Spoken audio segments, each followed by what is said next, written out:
What's up, folks? Zaguero here, kicking off what I think is our fifth or sixth stream. I think sixth. I'm gonna be starting up the final case in Phoenix Wright Ace Attorney, or Ace Attorney Phoenix Wright. I always forget which one it is. Phoenix Wright Ace Attorney, just for all the final case in there. Last stream we managed to go almost. We went a little over 4 hours, so we got to test out the endurance a little bit better. Seemed to go pretty well. Got up to 3 viewers at one point, even though it was pretty brief. We got a first follower, first real chatter, so that was kind of nice.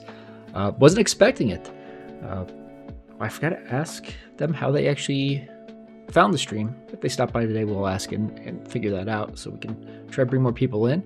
I'm not expecting to finish this entire case today. I'm imagining it's probably like 5+ hours. So we'll go for 3 to 4 today, see how far we get, and then plan on the next stream finishing off, which will probably be a couple days from now. Why is don't like my bitrate is always showing terrible now. Maybe I can figure this out.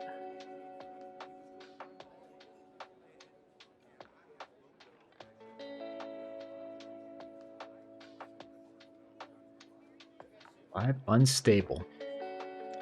Whatever. It's this the entire last time. I did not get a chance to go back and look through the VOD. I'll have to look through that one and this one later today and see if we can figure out why it's freaking out. Bitrate too high. In OBS it says the bitrate's fine, just Twitch says the bitrate's bad, so it might be a Twitch issue. But yeah, trying to figure out what. Well, I mean, we've got 2 streams left, so it's probably gonna be a week before I'm playing something new. I'm enjoying playing Last Epoch, so I could stream that. That would be a lot less talking. So maybe I will stream that, and people might want to stop in to see my build, even though it's a pretty standard one I'm following a guide for. There's a game I want to play called Haven that has voiced lines, but I'm not sure if anyone would want to check that out either. I'll have to noodle on it and see what I want to do.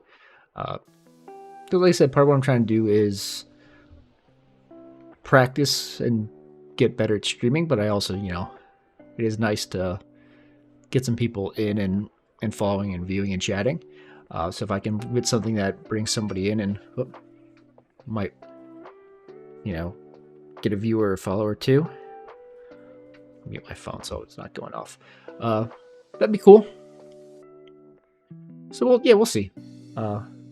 Let's go ahead and get the game up and running here. Kill my background music. And we'll see, like I said, we'll see how far we can get. Issue with the sore throat. It's feeling, I'm surprised, like the day after that 4-hour stream. I mean, it's 2 days after that, so yesterday when I woke up, throat was a little bit sore, but like after a few hours, pretty good. So I'm just kind of surprised. And like it didn't hurt really during that stream at all. So I think that's good. I think it will be better once we get a little more practice talking a lot. Because like, I mean, these Ace Attorney games are non-stop talking. It's talking the entire time. So 4 hours of that is a lot. Other games are probably, even if you're talking 75% of the time, you're cutting out an hour of talking. So, but I'm also like, I'm not streaming back-to-back days at all. I haven't tried that yet. That's something we'll get to at some point. But yeah. Anything else I want to talk about before I jump in? I don't think so.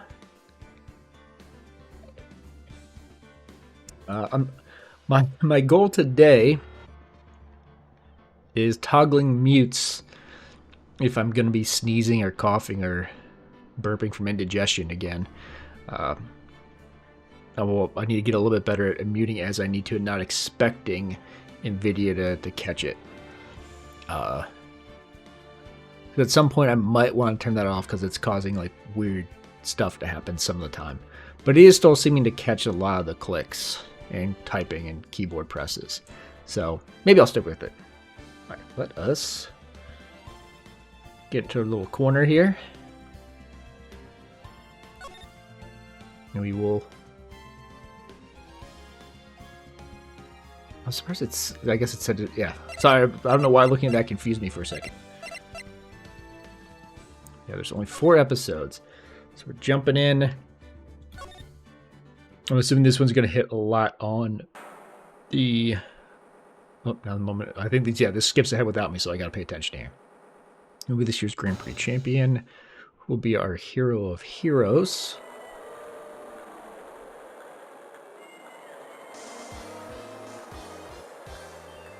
Be last year's runner-up, Jamin Ninja, maybe Captain Saipan. Away from the level Chuckle on Saipan. I see the students of a certain starry school ring. Oh, it's going too fast. Global hero something doesn't want to go home without the prize. We hope luck is with all our heroes tonight.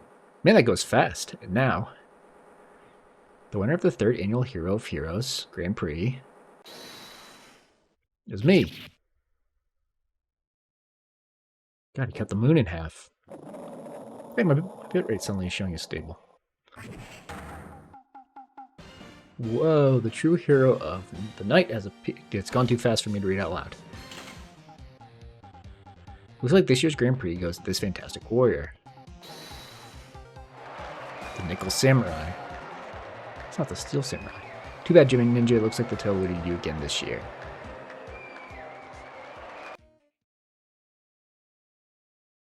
Which ninja got murdered? Or samurai?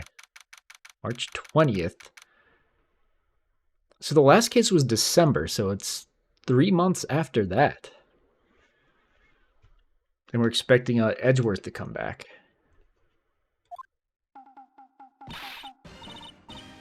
Or, yes, did you hear that, Nick? Did you? The Nickel Samurai, he did it. Yeah, he sure did. I'm getting too old for this. Oh, I'm proud of the guy for doing the series justice. So the person everyone was cheering for, I guess he got the prize? Yep. You know who we're talking about, right, Pearly? The Nickel Samurai. No, every Sunday I only watch the educational channels, Kids Masterpiece Theater.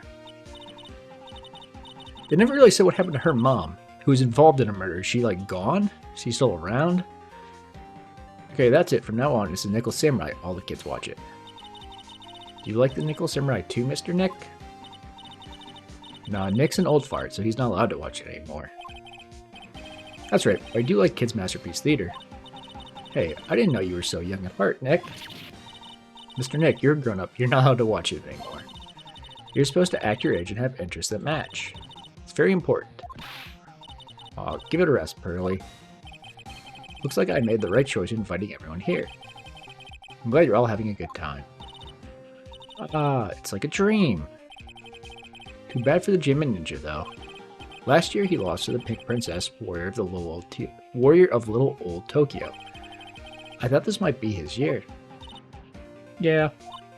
Oh, hey, did anyone else think that the Jimin Ninja looked a bit different today? Different? What do you mean? Well, he wasn't carrying his bright red guitar. Hey, you're right. Strange he'd walk around without his signature guitar. Oh, I bet he's been murdered. And that guitar matters. So I'll never understand these people in their shows. Anyway, Mr. Powers, thank you very much for tonight. Aw, it was nothing. I owe you one, so it's just my way of saying thanks. I didn't point this out, but he was one of the defendants in the first game. He was accused of murdering, because he played the Steel Samurai. I think he was accused of murdering the director? Accused of murdering somebody else on the show. I forget who. Sorry, let me scratch my nose. Yeah, I forget who. But it wasn't him, and we solved the case.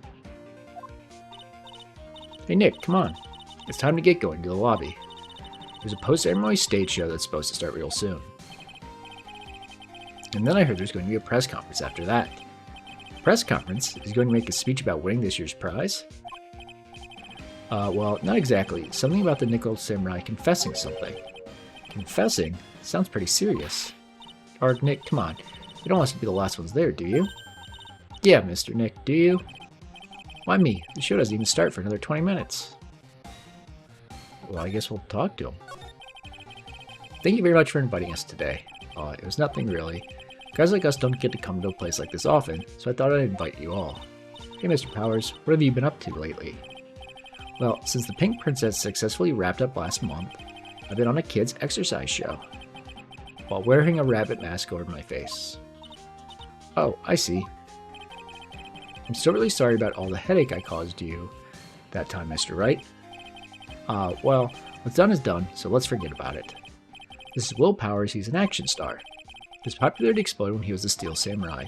He was the first case I worked on with me. It's too bad you look scary, or people would know you're a real softie who's good with kids. Thanks. I can't believe they're going to make a movie based on the Nickel Samurai. I can't believe it either, but for a different reason. The Steel Samurai, an epic story of one hero in a desperate fight against his arch-nemesis, the evil magistrate in the city of Neo-Old Tokyo. And last year they started a new series, The Nickel Samurai. The new series seems to be a hit with the kids too.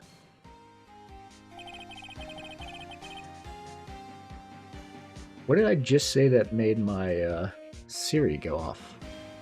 Series is a hit with the kids too? I guess that's series. Interesting. I just repeated the line and it didn't go off, so who knows? I'm really attached to the Steel Samurai as a show. So I was hoping that maybe I'd get the chance to do something in this new one. Yeah, it's too bad. It'd been... Man. That's not proper English there. It would have been awesome. Because otherwise it would be, it would been awesome. It had been awesome. I don't know if that would be an abbreviation, but it would have been awesome to see you with the new actor, Matt Ungard. He's super popular right now. Mr. Ungard? Looks like Pearls doesn't know who he is. This year, it's going to be the Nickel Samurai versus the Jim and Ninja at the box office. Jim and Ninja? Who's that again? So who's this Jim and Ninja again? He's a hero, duh. His symbol is the bright red guitar he's always carrying. A ninja who's always carrying around a bright red guitar? How does that even work? With a scarf around his neck and a guitar in his hand, he rises to stardom in an ancient time. A ninja who becomes a star? Yeah, a ninja who becomes a star. There's a strong rivalry between the two of them. Global Studios' Nickel Samurai and Worldwide Studios' Jim and Ninja. They even air at the same time. You know what I heard? I heard those two don't get along at all. The Nickel Samurai's on guard, and the guy who plays the Jim and Ninja, I mean. The Nickel Samurai speaks French? Oh, you mean Matt Ungard, the actor. I guess even the world of heroes isn't a sparkling, happy place. Yeah. Anything else? I guess we can examine. Let's look at this food. What can I say? This is a really high-class hotel. I've never eaten this kind of salad before. Poor Pearls, having eaten only vegetables all her life, she's been missing out. Don't worry. Any leftovers belong to my happily awaiting stomach anyway. You're such a glutton, Maya. I lose this one to Maya. You sure can eat. Well, a growing girl needs her nutrients. A growing girl? Exactly how big do you plan on getting? Centerpiece? Sure is one luxurious hotel, almost to the point of gaudy, with how it blends together everything fancy imaginable. Speaking of fancy, didn't that bellboy give me something like that last year? Anything else? Chandelier? That chandelier is really something, isn't it? I thought it was a kind of spaceship. Hey, Nick, how about we get one of these for the office? One of those hanging from our poor weak ceiling? I don't think so. I apparently slid too far. There we go. The award ceremony was just held on that stage. It was really fabulous. You just reminded me of the circus for a second. Well, shows like that are guaranteed to be good, you know?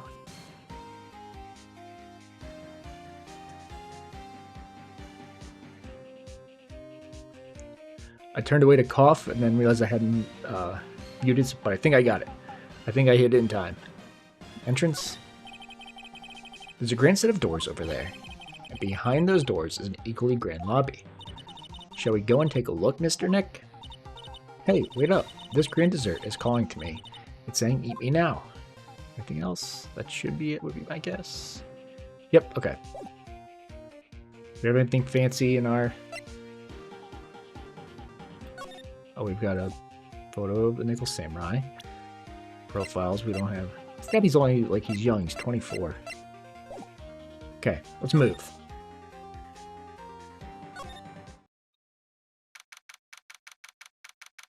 Water Hotel hallway.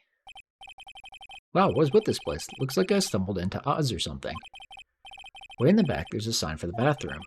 Maybe I should visit it while I can before the show starts. Are we going to find like a dead body in there? That's kind of weird. There are toilets in each room of this hotel. Since all sorts of events are held here, there are bathrooms for people who aren't staying here to use as well. Perfect for people like me, who can't afford to stay here in the first place. It's like a 102. There's a piece of paper taped to the door that says, Juan Corrida's room. Juan Corrida. His name just sounds like a star's name. I've heard it before, but I don't know anything about him at all. I can understand flowers in front of the dressing rooms, but what are stuffed bears doing here? Could it be that there's an action star with a soft spot for teddy bears? Don't know why I'm tripping over so many words today. Nah, it can't be.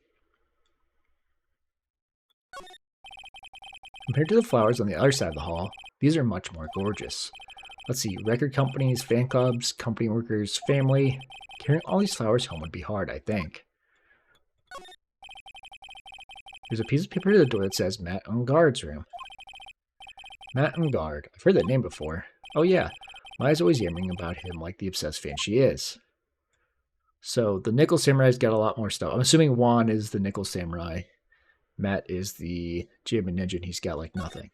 Besides these giant ones. To Mr. Ungard from the Global Studio staff. Ah, be nice if lawyers got flowers too. Something like, to Mr. Wright from all your grateful clients. Anything else?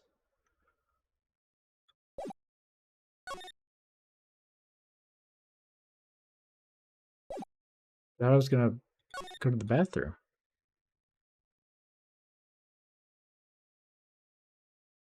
Okay. I guess we just go back to the hall? Yeah, that's kind of weird. Sounds like the post-ceremony show is about to start. Alright, I'm so pumped. Wonder if he's going to show off a special move today. Nickel Samurai smelting. Actually, what I'm interested in most is the press conference. I mean, the big confession that Nickel Samurai is going to make after the show? So what is it? Don't you know what it's about, Mr. Powers? Well, I'm not the Steel Samurai anymore, so I don't have any idea. Bah. Sorry. Ah, so I guess you are all going to the press conference then? Yeah, of course. If that's the case, then here. Take these tickets so you can get in. Seems like the Nickel Samurai is to confess something after the post-ceremony stage show. Thank you very much. Well, let's get going to the lobby. Looks like it's over this way, Mr. Nick. Okay. For great justice.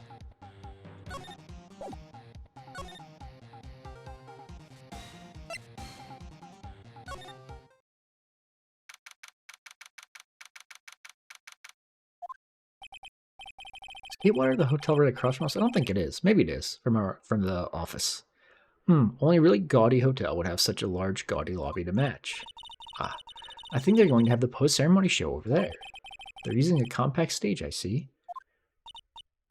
Oh, I'm already using my special samurai power. Maya looks like she's ready to start a fight. Your attention, please. Your attention, please. The Nickel Samurai's post-ceremony stage show will not be held tonight due to unforeseen circumstances. What? Why? Ow, you didn't have to pinch me. Pinch yourself if you don't believe it. We're asking for everyone's cooperation at this time, so please stay where you are. This is a special request from the police. Police? Did they just say the police? Do you want me to go check out what's going on? Wait, I'll come with you. Freeze! You two, didn't you hear the announcement just now? I just finished telling you not to move. That voice, I've heard that voice somewhere before. Honestly, youth these days can't be bothered to listen to other people when they talk. Just the other day was the same thing. Okay, it's going too fast.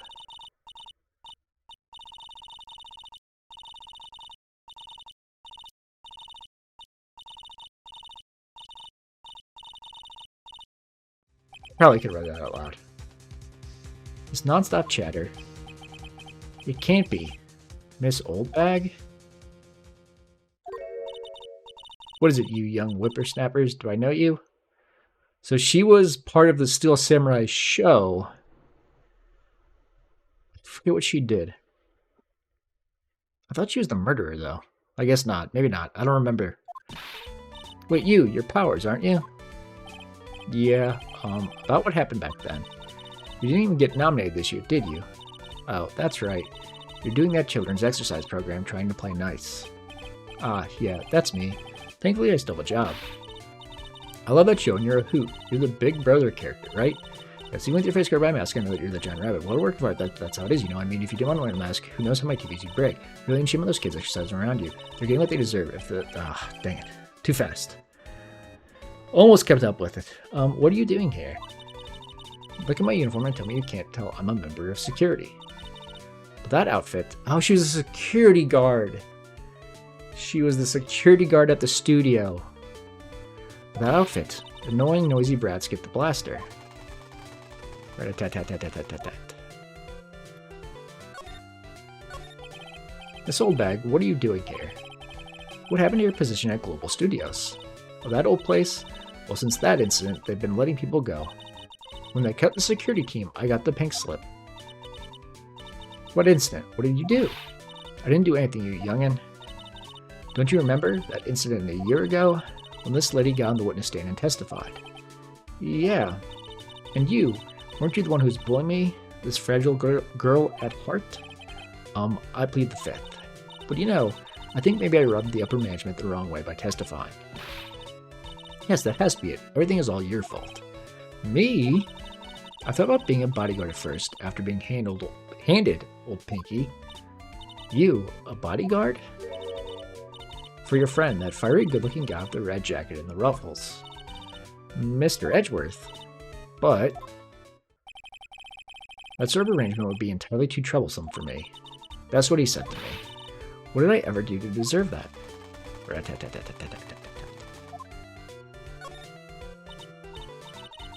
So did something happen?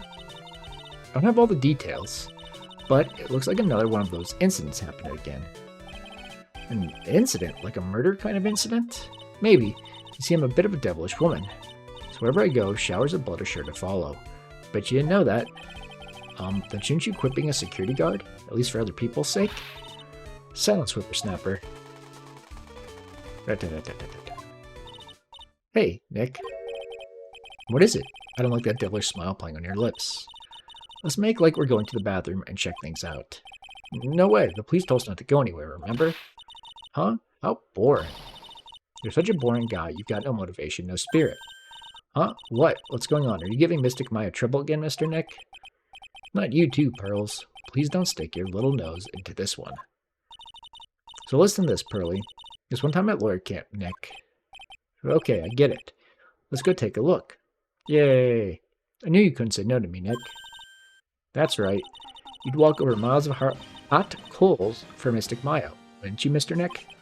And I don't know why I'm tripping over so many words. My mouth is dry, too. Weird.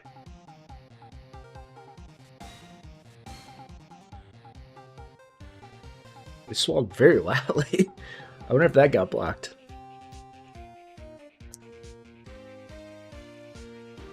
That would be every time we work a case together. I don't remember what you said. Well, what are we waiting for? Let's go already. You can come along too, Pearly. Goody. I get to come. I get to come. Okay. Guess we'll move.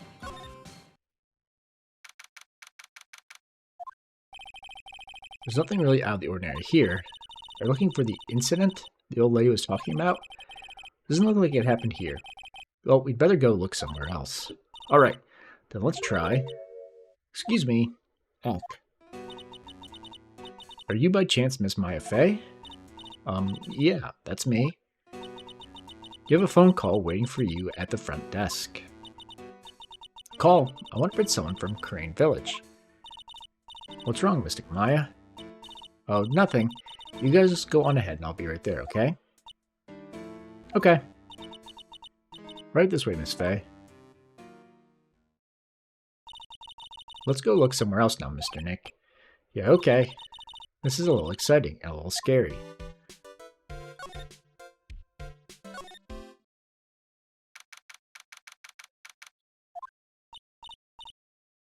I told you. I give people the info they want, which means I've got a right to know. Nope, don't care who you are, pal. We're still investigating, so you can't go in. What's your problem? Just you wait, it'll be all over the morning paper. Scruffy detective's secret scandal revealed. You'll see, I'll get you back. Those two sound pretty serious. The southern accent can only mean, hey, right. Hey, Lotta. Come on, do a gal a favor and tell this cop I'm just doing my job, and I've got rights. Ah, you. A Detective Gumshoe. Hey, Bill, help a guy out. Tell her that only the police are allowed here. This is the scene of a murder, so she should leave this to us pros. A murder? Ah, shoot, me and my big mouth. See, I knew it. My gut instinct told me so. I always trust my gut. Whoop, a murder, it said. I accidentally, twitched my finger and clicked. Hey, wait. Yeehaw, a murder. Big star, no less. Oh, man.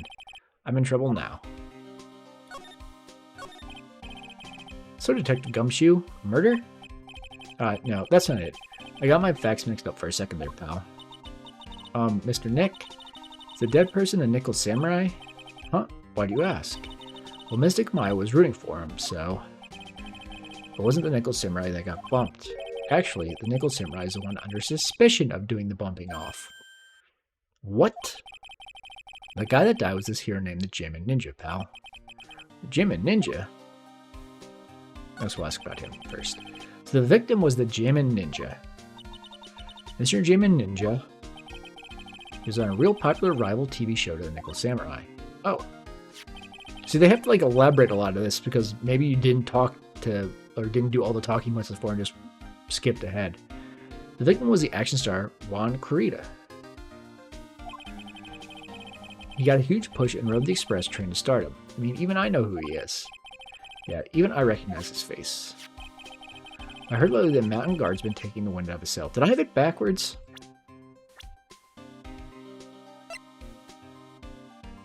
Juan Corrida, who had all the stuff, was the Jammin' Ninja. Matt Ungard. Why did I think Matt Ungard was the Jammin' Ninja? I make something up. I heard lately the Mountain Guard's been taking the wind out of his sail. I'm telling you, pal, as far as who's popular, those two are hogging all the limelight. I guess there's no space for Mr. Powers at all, huh? Poor guy. Mr. Ungard. That's a Nickel Samurai, right? Yep. I mean, no. You've got to say it with more oomph. The Nickel Samurai! Anyway, so now that Juan Corrida's gone, that means Mr. Ungard has the whole stage to himself, wouldn't you say? I wouldn't bet on it, pal. We can't have that happen, you know? Can't have that happen. What's that supposed to mean, I wonder? That woman with the big puffy hair that looks like cotton candy. You mean Lotta?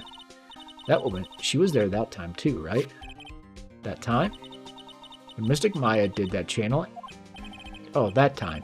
Well, Lotta's a journalist, so that's why she was there. Journalist? It looks like she was hanging around here before the murder happened. Hanging around? Yeah, hiding in wait in front of the Jammin' Ninja's door, pal. But why would she? She wouldn't tell me, pal. Just said something about getting my big scoop. Scoop? What sort of news could she be after? I already looked at all this, so I don't think there's anything new. I'm going to present this, yeah. Okay, I skipped through that because I just assumed it was going to be nothing.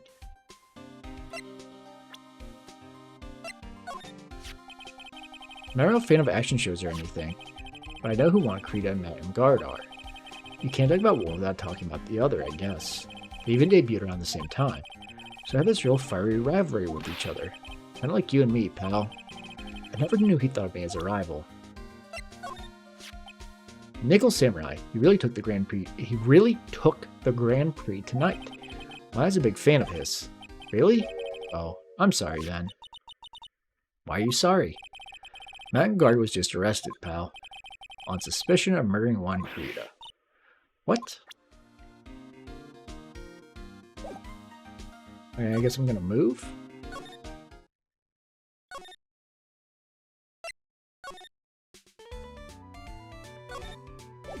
What am I missing?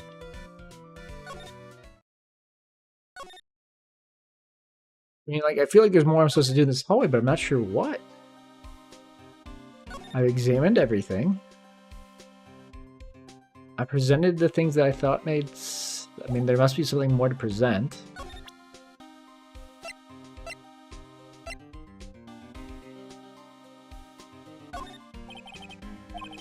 Okay, this is the same thing. But I guess I can present everything.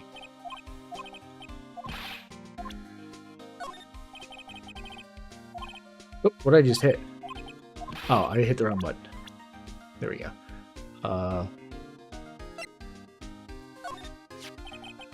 Batgirl's number 3 on my people I've seen a lot of lately list.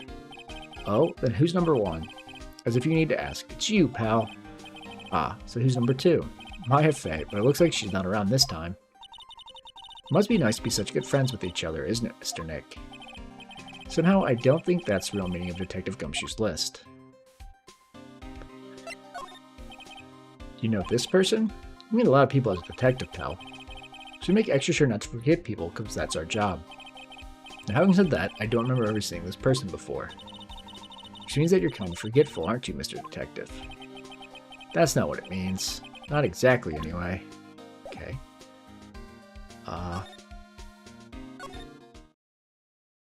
Is there anything, like, new to look at here?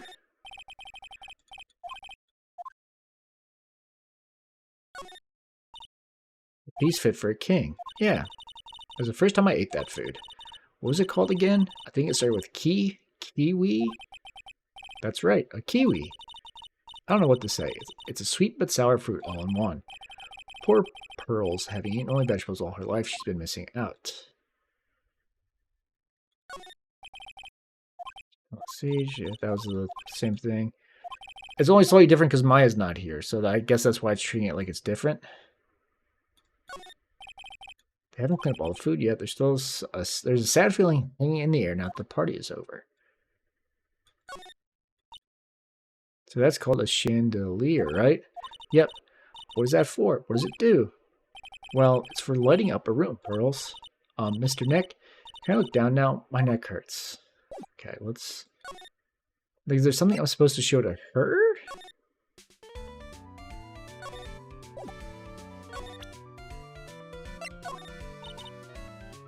The eyes of mine are real pros now. Pros? Doing what? Doing police work, of course. My eyes are like a hawk. I'm a professional eye spot a messy incident, a messy, bloody incident.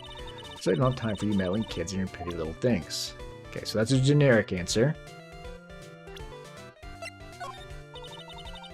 Okay. Generic answer on all those.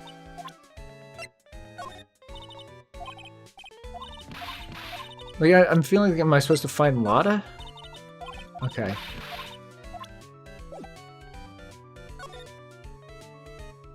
I kind of thought, like, maybe I'm supposed to go find...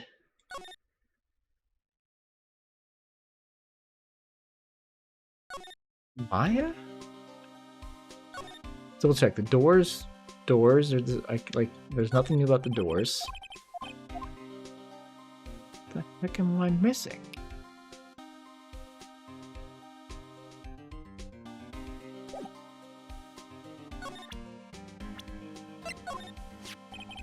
Oh, good. I think I've lost some weight, pal. It's only wishful thinking. Wishful thinking, huh? In that case, I wishfully think I've lost some weight. I should think he might face effects one day. Lately, I've been on the instant noodles only diet, pal.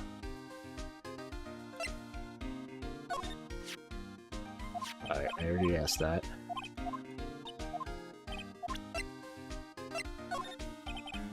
Yeah, this person... Okay. I'm just gonna say he doesn't remember him. That was actually something, but I skipped. I thought I should do some self-improvement and take up a hobby, so I went out and bought some morning glory seeds and planted them. How? That's a good way to improve yourself. Ho ho ho. Well, it's nothing really. You know this person? Okay. She's standing right next to you. And you say you've never met her. It's kind of weird. Alright, that's a generic answer. Generic answer. Generic answer. What the heck is going on?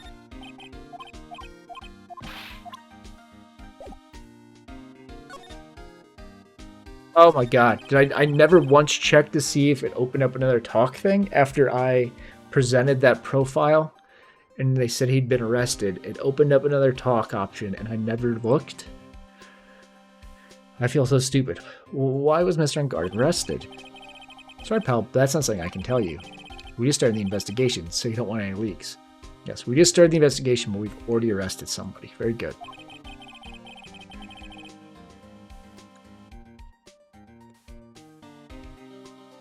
I watch my mic as I drink and swallow. I think the water falling back in the bottle was loud enough to be picked up for some reason. Looks like yet another Steel Samurai hero is in hot water. Well, Mr. Nick, if Mystic Maya knew about this... Yeah, I know. She'd make me take this case.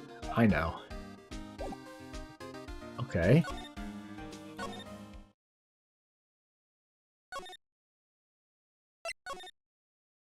Okay, now this changed here. Okay. Hey, so what's going on, Mr. Wright? Looks like Juan Cretas has been killed. What? One is he's... Looks like he was murdered. A suspect was arrested. That suspect is Mr. Matt Guard. You're joking, right? Nope. They arrested the Nickel Samurai on suspicion of murdering the Gym Ninja. Oog. Not again. I feel sick. Again? About a year ago, something just like this happened, Pearls.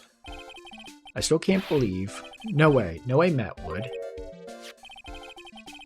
What's Mr. Powers got in his hand? Oh, before I forget, this is for you, Mr. Wright. I got this from the bellboy that came by earlier. Okay. For me? But why? I don't know. All he said was it was for Mr. Phoenix Wright, the attorney. Matt's the most energetic and active actor out there right now. The Nickel Samurai really sealed his place as a pop idol, but he kept adding fuel to the fire of his rivalry with Juan anyway.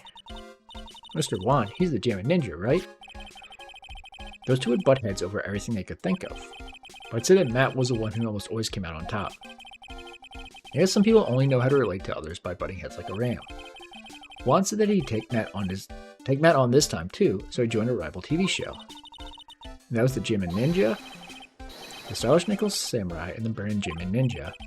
Well, things turned messy really fast with those two using their shows for their war.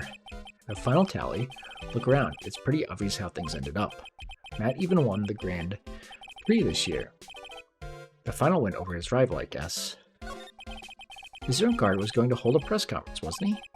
That's what I heard. Though if you wanted to get technical about it, it's a Nickel Samurai's conference. Nickel Samurai's? Yes, he was supposed to wear his costume and give the press conference that way. He was going to be in costume? But why? I'm not sure. They don't keep me in the loop anymore. I was just wondering, where's Mystic Maya? She's been gone a long time. Now that she mentions that Maya was only going to answer a phone call, maybe she got lost. I'll take a quick look around for her. Beep, beep, beep. What is it, Mr. Nick? Huh? I'm not sure. It's coming from this transceiver. Yes, hello, right here. Is this Mr. Phoenix Wright, the attorney? And you are? You don't need to know who I am. I think you have other things to be concerning yourself with. Such as... Help, Nick. Mystic Maya? Maya?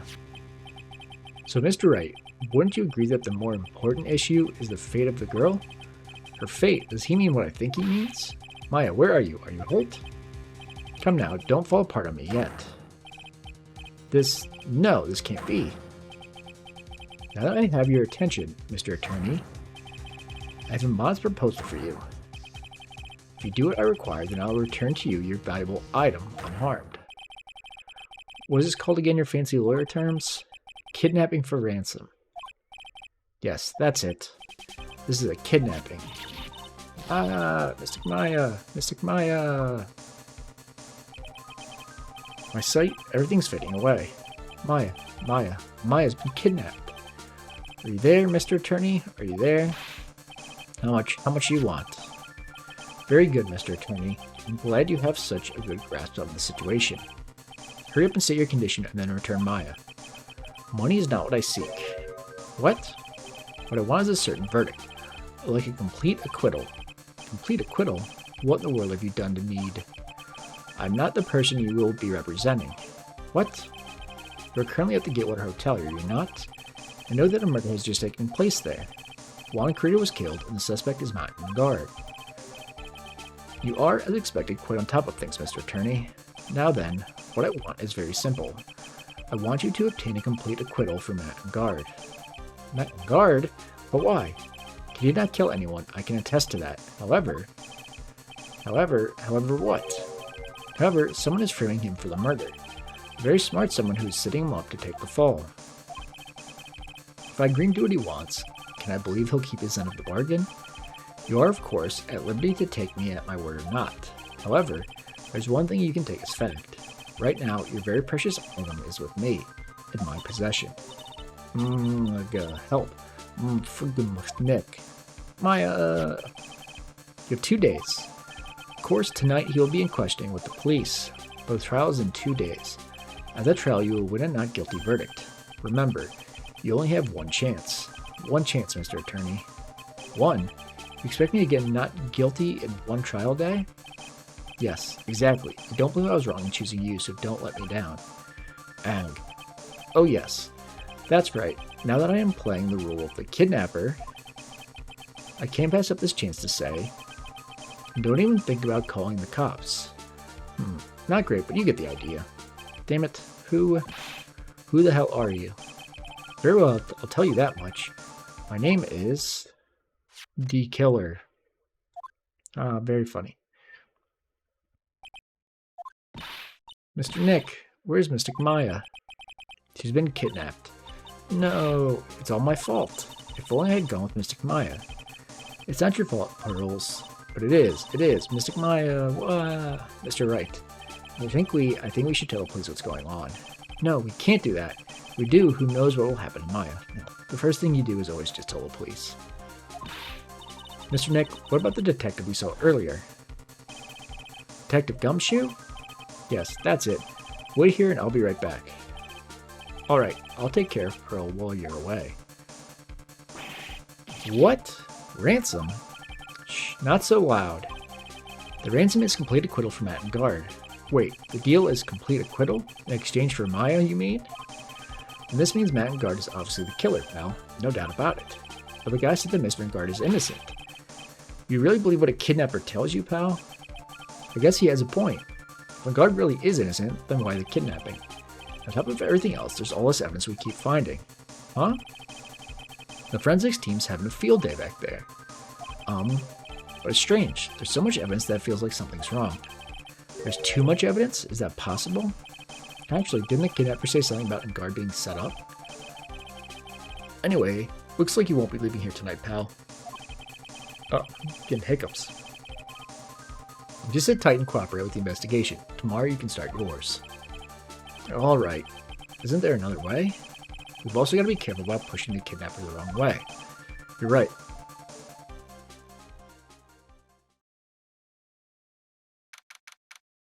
Date, question, time, question, location, question.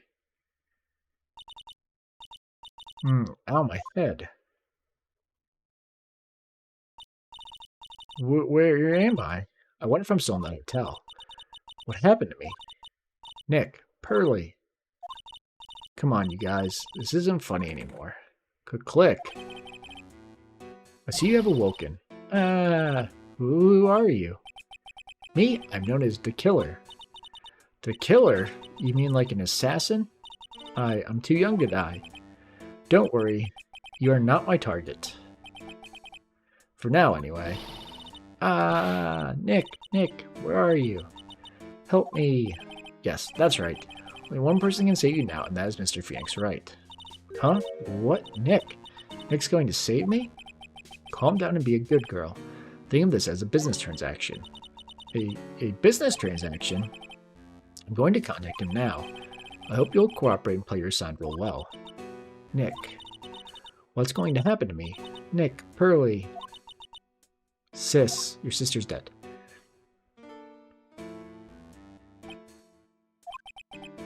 Is this Mr. Phoenix Wright, the attorney? You don't need to know who I am. I think you know other things. Yada, yada.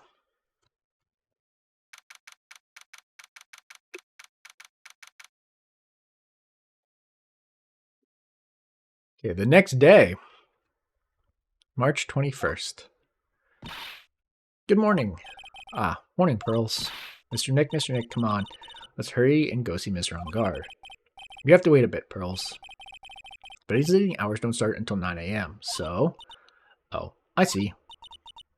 Mystic Maya, if only I had gone with you.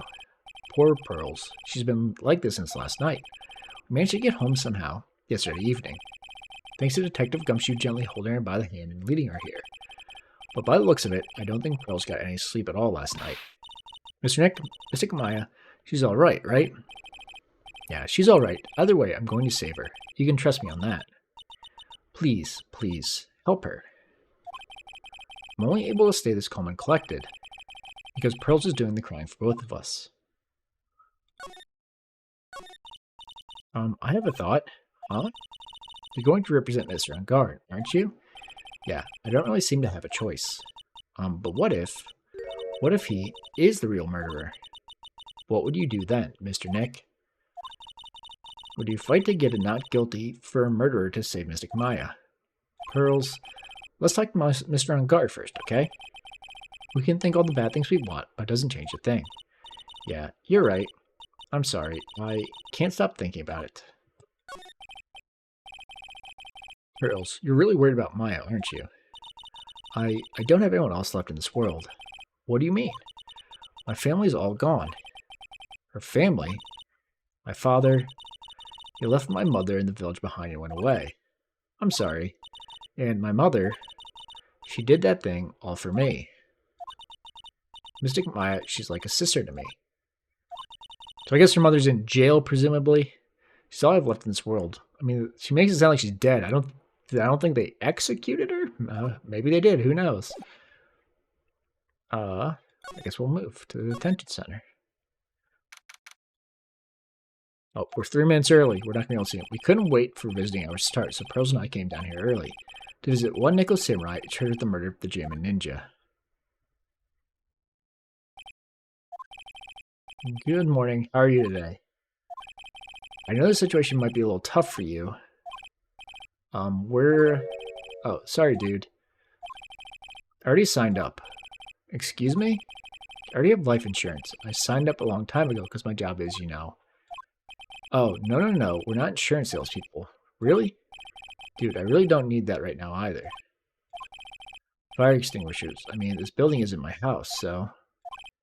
No. We're not here to sell you fire extinguishers either. I'm a lawyer. My name is Phoenix Wright. A lawyer? Hold on a sec. I'm gonna ask my manager, okay? The Nickel Samurai sure is a strange person, isn't he? I think strange is an understatement. Sorry about that. You're just in time. Huh? You're a lawyer dude, right? My manager's looking for a good one right now, so how about it? Mr. Nick, this is our chance. I have to make him let me take his case. I have to. Sorry to intrude, but I'd like to ask you a few personal questions. That's okay, but dude, my autobiography's coming out soon, so if I say stuff without the publisher's approval, then I'm gonna be in real hot water. Hold on a sec. I'm gonna ask my publisher, okay? Mr. Engard is so lucky. He has so many people he can talk to. I don't know if he actually has anyone he can really talk to. Sorry about that. Like I thought, the publisher said it'd be really bad if I said anything, dude. Does he have a mind of his own? Mr. Engard, I'd like to ask you about the murder. Oh, are you covering this for a tabloid as a side job, dude? Well, if you want my statement on this, you should ask through my staff. No, I'm not asking on behalf of the tabloid. Hold on a sec. I'm going to ask the president of the studio, okay? Is he alright, Mr. Nick? If we're talking about Mr. Engard's brain here, I wouldn't put my money on it. Sorry about that. The studio president said, even Neo Mount Fuji itself knows that I'm not the murderer. Mr. Nick, what's Neo Mount Fuji? It's a mountain in the city of New Old Tokyo, the city the Nickel Samurai protects. Okay. Present you my badge. Mr. Engard, this is an attorney's badge. Dude, I'm sorry, but I don't have the free time to be looking at things like that. Huh? I'm much too busy with Nickel Samurai stuff right now. I don't have the time to take a lawyer's correspondence course. Why does he believe I'm a salesman? Insurance, then extinguishers, now this?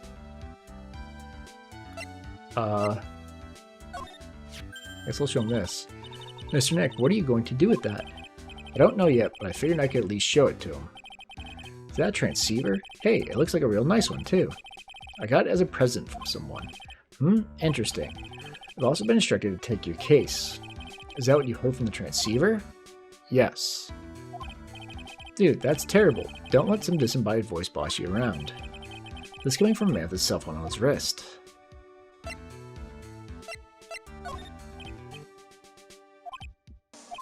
Okay. I guess we'll ask him about Juan Krita. Man, it's too bad he's dead. You killed him. That's the most logical conclusion, don't you agree? Dude, what are you talking about? You're making a huge mistake. If that's such a mistake, then why did they issue an arrest warrant for you? Hold on a sec. I'm gonna ask the guy in charge of this place, okay? Stars sure know a lot of people, don't they? I wonder if that phone even really gets reception in here. I guess you're right about the warrant after all. Ladies and gentlemen, I believe we might be making some progress here.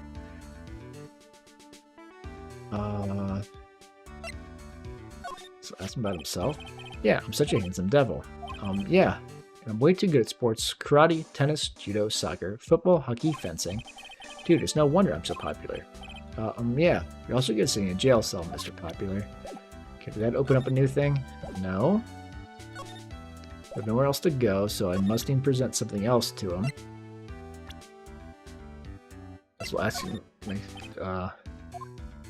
looks like my fan club. Hold on a sec, I'm gonna ask the fan club president. Did you know what? Forget I asked. That's Will Powers. I've seen him somewhere before. Is he a member of my fan club? That's Mr. Powers. Isn't he supposed to be kind of like a mentor to you? Powers. Oh yeah, he's the guy on that kid's exercise program. I gave him an autograph just the other day. He doesn't see Mr. Powers as a mentor at all.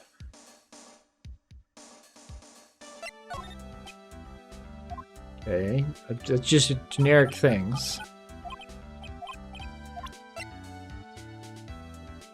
So I'll ask him about everybody.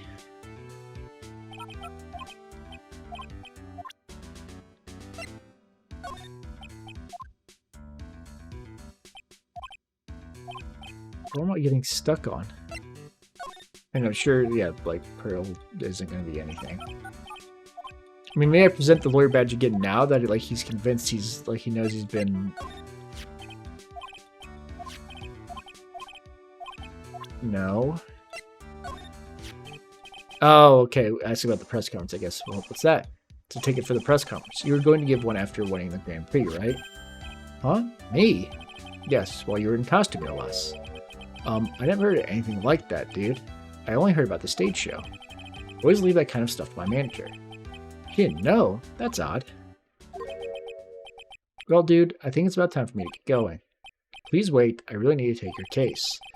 There's always other people in need of a lawyer, right? Want me to introduce you to a few? Please let Mr. Nick represent you. Man, oh man. Lawyers these days. Now you dudes use kids to pull in clients too?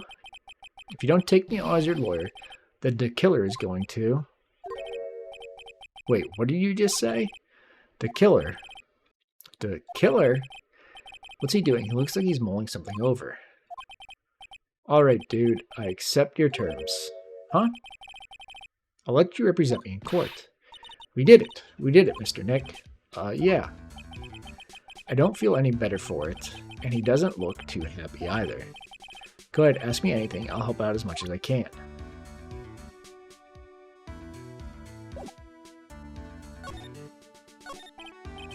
Kind of weird.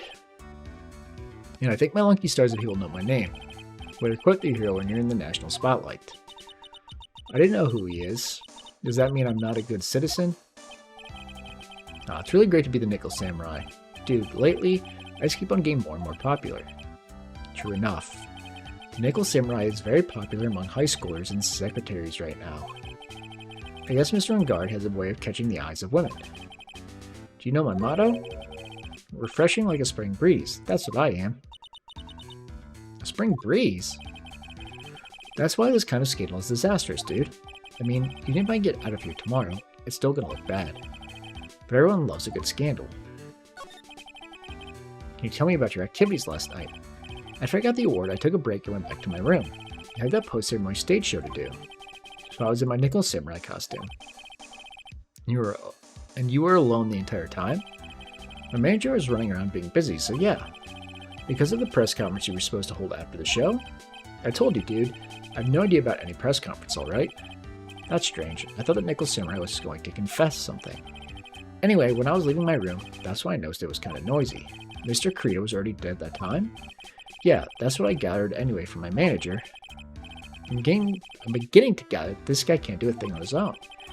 And that's when the detective in the green coat showed up. He searched me, and then, out of the blue, the dude arrested me. About you and the victim, Mr. Juan Krita. What sort of... That's got nothing to do with anything, dude. Man, with that face of his, you can't even tell he's the same age as me. And he wanted to try and make a Gym and Ninja movie, even though we all know he'd fail. The Nickel Samurai still won in the end, right? Yeah, I took the Grand Prix by storm.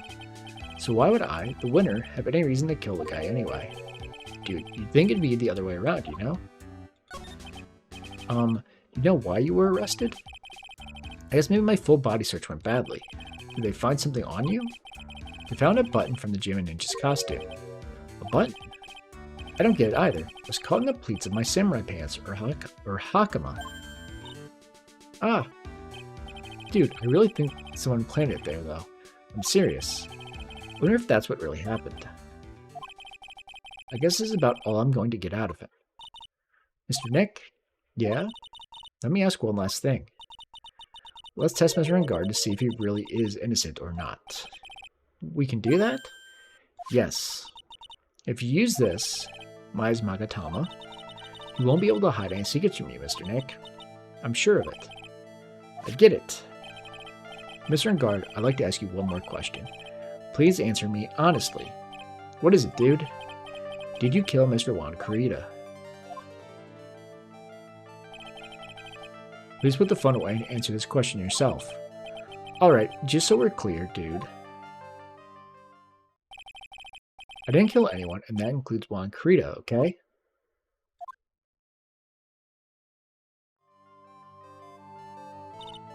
Well, Mr. Nick? Nothing, not a chain or lock in sight.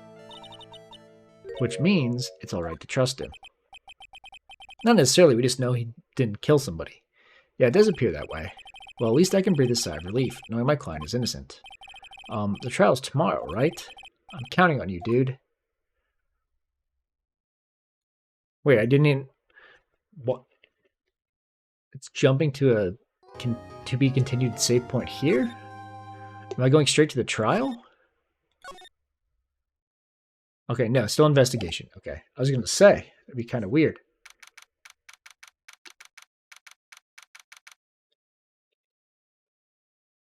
And March 21st, 11:34, still the same day.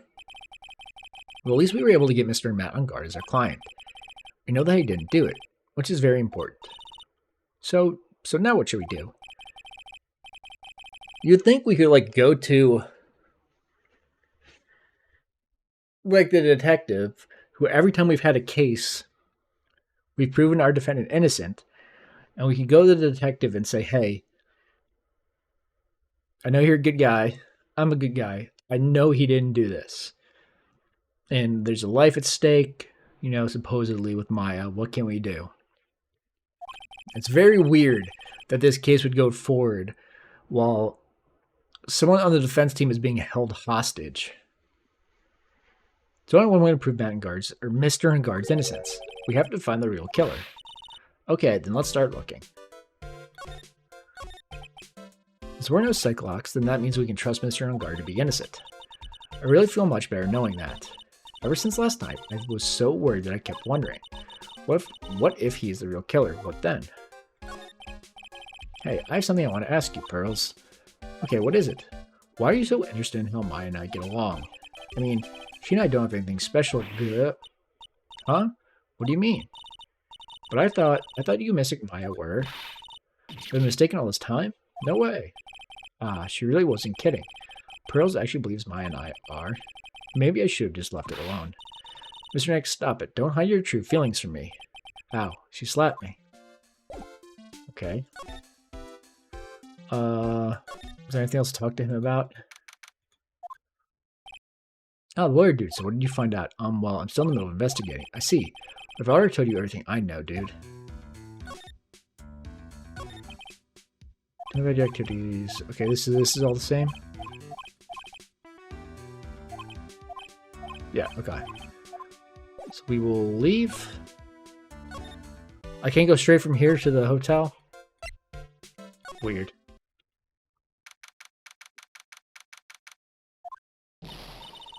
Hey, what do you think you're doing? You can't come in without...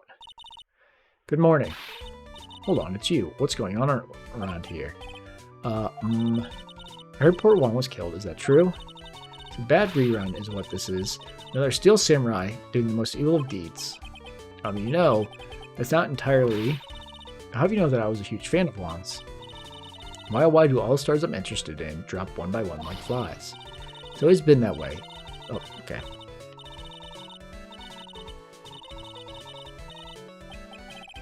I wanted to ask you about the murder and what happened. So don't push me, boy.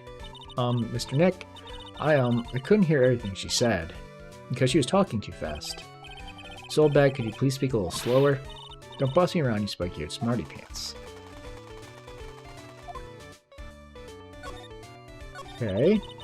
My dear Hammer died a year ago in that dreadful murder. Only recently did I finally find a star that makes my heart go ba-dum again. I don't know what to say. I ask you, why does every star I cheer for always end up kicking in the bucket? I'd watch your words. No one's going to get away with saying anything bad about my wine. But I haven't said anything. Well, I don't believe a word that woman says, anyway. Huh? What woman? The irritating backwater girl with the afro and the horrible country accent. I mean, what is that manner of speaking supposed to be? And why does she never stop? Honestly, women these days, they don't know the meaning of the word modesty. Okay, yada yada yada.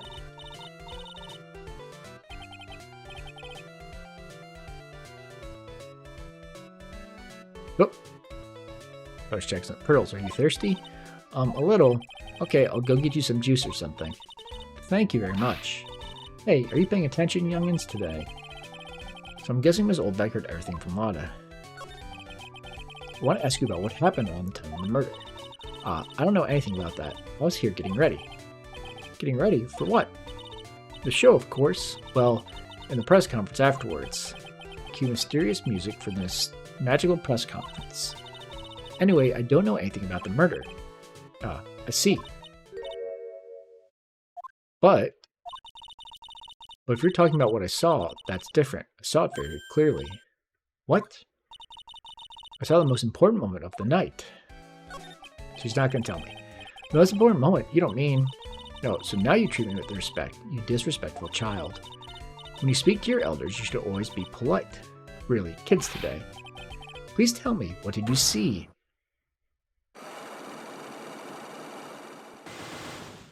Warlocks, my god. The murders last night was gruesome, wasn't it? But then, what murder isn't? Please don't stray onto another tangent. Please.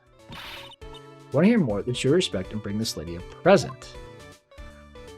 Okay, so let's just see what is actually. Oh, I hit the wrong. I need present, not hit that. Let's just see what it's looking for.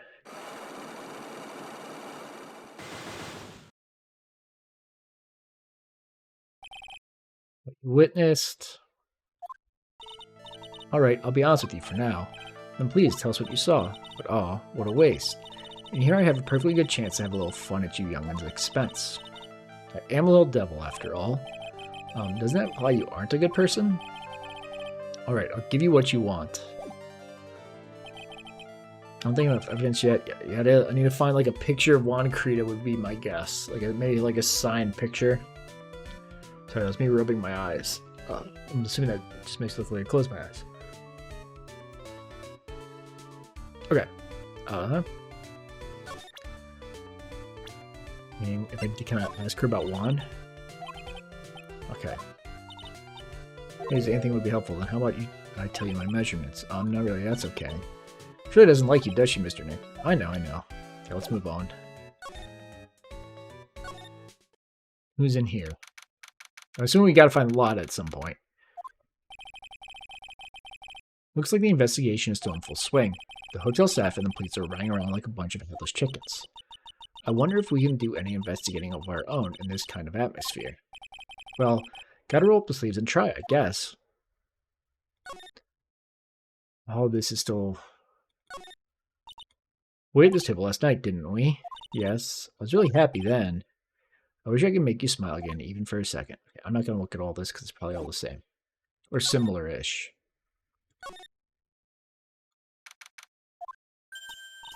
Hey, you're here. Been waiting for you, Mr. Lawyer. Lotta. Hey, Mr. Copfella, the thief showed his face. What? Arrest him, put him on trial, find him guilty, give him the death penalty. What's wrong, Lotta? Are you feeling alright? Looked here and there, up and down the mountain, but it ain't here. So why don't you just hurry up and give it back to me, you creep? What are you looking for? My camera. C-A-M-E-R-A. It's my lifeblood. I'm gonna die without my $700 camera. Your camera? Look, don't lots of people say the criminal always goes back to the scene of the crime? And looky, here you are. Yep, here I am, faced with a lot of trouble. Huh? I'm assuming that what's-her old bag took the camera somehow. So you lost your camera? It ain't no ordinary camera. You buy it in a store and it's $1,600 brand new. Huh? But didn't you just say you bought it for $700? I had a nice long talk with the guy at the store. About 5 hours, I reckon. Then this itty-bitty scratch on it and the manager got all huffed in the face. He gave me his talking to and was real mean about it too. He doesn't even cry at that. When did you lose your camera? Last night after the murder happened. Must have been when I was busy running around looking into things. That's when I lost sight of my dear, darling, expensive sweetie. Lotta, what did you capture with that expensive camera of yours? I don't rightly know. I snapped a shot of anything that caught my eye. So I don't remember. And besides, I couldn't get anything from my big scoop. I wonder if Lotta's missing camera is even connected to the murder. I would assume so. Lotta, please tell me what you know about what happened at the time of the murder. Well, from before the ceremony last night, I was hanging around here in this area. Yeah, actually I was here until around the time Mr. Engard was arrested. What were you doing here? You sure went to school? You sure you went to school, city boy?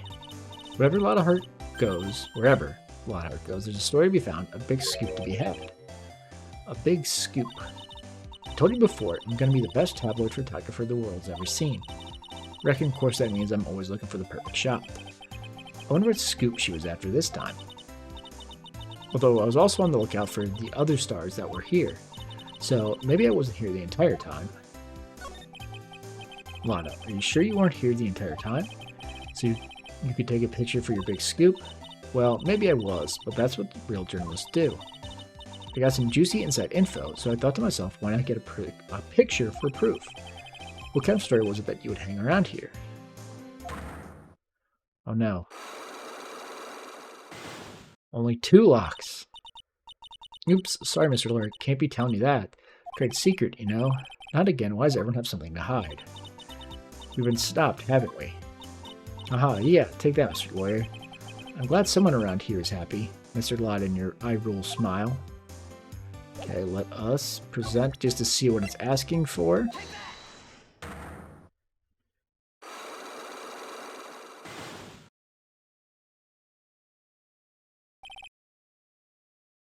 Scoop? Lotta, will you please answer my questions? On the night of the murder, why were you loitering around the victim's room? I told you, didn't I, for my scoop. What I want to know about are the details of the scoop. That's not something I can tell you. I mean, that there's my bread and butter. Alright then, an unpleasant tabloid photographer looking for a scoop.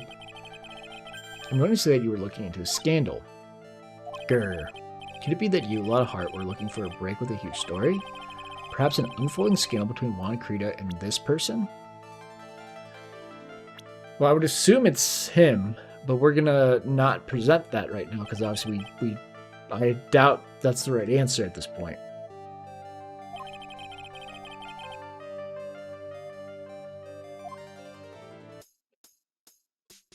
Sorry, getting a drink as we're going through stuff we've already seen. I'm gonna present some stuff just to see if she will tell me anything else. I don't really care for heroes or whatnot. Oh, I see. And shows they got for kids, those adventures are just plain old boring. Now adults, we get more caught up in the messy, sticky, real situations. You and me. Oh? Sounds like the tyke's getting where I'm going with this. Wait a sec here. Don't go around getting her mixed up with things like that. It's gonna be the same answer? Yeah, okay. I need to ask her about old bag. This old granny? Ah, she kept on glaring at me with those eyes of hers, as if it's my fault. Kept babbling how she won't forget people who write trash about her wand. Ah, yeah, we sort of got into a little fight, you know? A little fight. Knowing those two is probably more of a blabbering contest. Okay. I don't really see anything else to ask her. Okay, we can go to a bunch of places, so let's go into these rooms. A lot of bears. Krita's hotel room. Mr. Nick, where are we? We're in Mr. Juan Krita's room, Pearls. Mr. Krita, the victim. Which makes this the crime scene, too. Oh, it's you! So, what's happened? The kidnapper, has he contacted you again? Not yet. He probably won't until we win Mr. Engarde's acquittal. You doing okay, pal? Hanging in there? I just want mine to be alright. We don't have a lot of time left, but I'm going to help you as much as I can, pal. Can you do that? And we want to look around the crime scene? Just this once. Special circumstances, right, pal? I'll even tell you everything I know, but you've got to keep quiet. It's my neck on the line here. Thank you. Now that's right. I got you guys a map of the hotel, pal. Here you go, little missy. Wow, you're giving it to me? Thank you. Haha, wouldn't want you to get lost in a hotel too big for its own good. Mr. Nick, I got a map. That's great, Pearls. But Mr. Nick, I can't read what it says. Hotel guide map. Let's just take a look at it real quick. Wow, that's a really useful map. There's the lobby, the hall, the hallway, and 2 rooms that we've already all been to. Okay, what do you got for us? Do you know what was the cause of death? Well, technically, the final autopsy report isn't out yet, but the look at the victim should tell you, pal. It should? Yeah, here's a picture. I mean, that knife wouldn't kill him. There's a knife in his chest. It's a butter knife that's like barely in. Yeah, pal, that's the murder weapon. So he was stabbed to death? They're looking at the fingerprints down at the lab right now. There are fingerprints on the knife? Yep. It looks like they're pretty sure they're Mr. Engarde's prints, pal. That's bad. Real bad. Why was Mr. Engarde arrested? Because we had evidence on him. Evidence? It looks like the victim, Juan Krita, really put up with a big fight. Yeah, one look at the crime scene, you can tell. These are, they gave them first floor regular rooms right next to the bathroom? These are terrible rooms. Yeah, one look at the crime scene, you can tell. There's signs of a struggle everywhere. Well, yeah, during the fight, his button came off. Mr. Engarde did something about a button. Something like one of the Jammin' Ninja's buttons got caught in his Hakama. But that's not all. What? There was a witness, pal. A witness. Who is it? No, hiccups. That lady, Miss Oldbag. Please, anyone but her. The prosecution has plenty of evidence to make a solid case. Not to mention there's something around where the Vic was is a little off.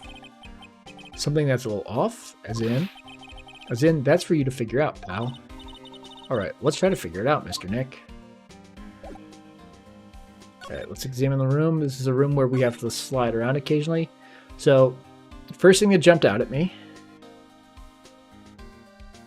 the knife that was in his chest isn't the knife from his food. It looks like Mr. Creed had dinner last night. This bottle, it's tomato juice. We had a lot of food at the award show last night. But I wonder if the stars had gone on stage after only eating a meager meal like this. Okay. Apparently it didn't come up, but that was the first thing I noticed. He got stabbed by a knife that doesn't appear to be from this room.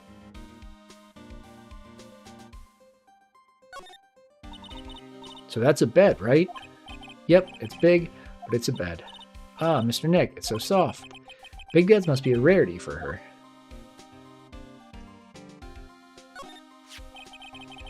It's a beautiful wine glass, and there's tomato juice in it. Ew, tomato juice. I don't really like it much. But that bottle's full. There's a bottle of it on the table over there. That's probably where this came from. But that bottle's full. Doesn't it seem weird? What seems weird? I mean, everything else is scattered all over the floor. She's right. The flower vase is broken and the makeup is strewn everywhere. Why is this glass the only thing that's still alright? Okay, don't know where that's going yet. We'll figure it out. His guitar's missing. This is a guitar case, I guess. A little beat up, but still usable. That's strange. The guitar's not here. Maybe he forgot to bring it to the show? Why would he have the case? Visit Maya. She said the bright red guitar was a Jam Ninja's signature item. That's true. Huh? This guitar case is wet, but it's only wet on the top of the lid. Yeah, there's no water inside the case. This is water, isn't it? So it was closed. So somebody opened it and stole a guitar. So whoever was up on the stage when the guy won, I'm assuming was not Juan Carita. But I could be wrong. Bottles of cosmetics are scattered all over the floor. This is probably where Mr. Carita fought his assailant. What are these bits of glass from? A flower vase, maybe? There are flowers on the floor, but I don't know what they are. You don't know much about flowers, do you, Mr. Nick? Anything else? A cell phone, but that's apparently not something to look at. Okay, let's slide back over. Wow, there are a lot of bears. Alarm clock ones, collector's editions, stuffed teddies, plastic bottles. It's pretty overwhelming. Is there a kind of bear he doesn't have? There's even a few in the trash can. Yeah, I get the feeling maybe the guy didn't really like bears. Poor teddies. It's hard to bear with all these problems. Brow. I don't think I want to bear with the trauma the last case caused me. What's wrong, Mr. Nick? It's so messy here. Pearls really likes things neat and tidy, I take it. There are a lot of electronics things in here that I've never seen before. Hey, Mr. Nick, tell me what they are, pretty please. Okay, that over there is a watch. You wear it on your wrist. I know what a watch is. Oops, for a second there I forgot I was talking with Pearls, not Maya.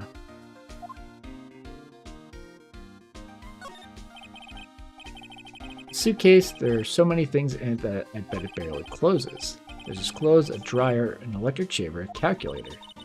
Do all stars pack too much stuff like Mr. Carita? Why would you have a calculator? That's super weird. Anything else? There are all sorts of things in this refrigerator. The carrot juice bottle and the tomato juice bottle are both empty. Empty? It's too much of a hassle to throw them away, I guess. Why do you put them back in the refrigerator?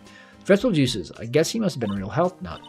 Oh, there's a beet, some ketchup, and a bottle of strawberry jam, too. Maybe red was his favorite color. Okay. We need to present him the wine glass. So about this wine glass. So you noticed it, pal. The whole crime scene was a mess, but this glass was the only thing that was untouched. You notice that too, Detective Gumshoe? No, actually Miss Von Karma noticed it first. Yeah, Pearls noticed it before me too. Hey, wait a minute. Does that mean Miss Von Karma's here at the hotel? Yeah, she's around. Man, you're gonna be in so much trouble, pal. Especially if she catches you in here. Well, you can bet the instant I see her, I'll be running the 1,000-meter dash. What's that beeping noise, Mr. Nick? I've heard this sound somewhere before. It's Miss Von Karma. Huh? For some reason, whenever I hear that sound, she pops out of nowhere and whips me. Come to think of it, that's exactly what happened. They left off the ED. What happened the last time? Sorry, I've got to make myself scarce. Later, pal. Yow. At last, you reveal your true nature. Mr. Phoenix Wright. Gulp. It'd be too much to ask for you to be nice to me for a change. So you're the type to steal information from pitifully hopeless detectives. That's very dishonorable of you. Ow. Hey, don't you dare run away, scruffy McTrenchcoat. I didn't think the detectives of this country could be this pitiful. Ooh, detective, come over here for a second.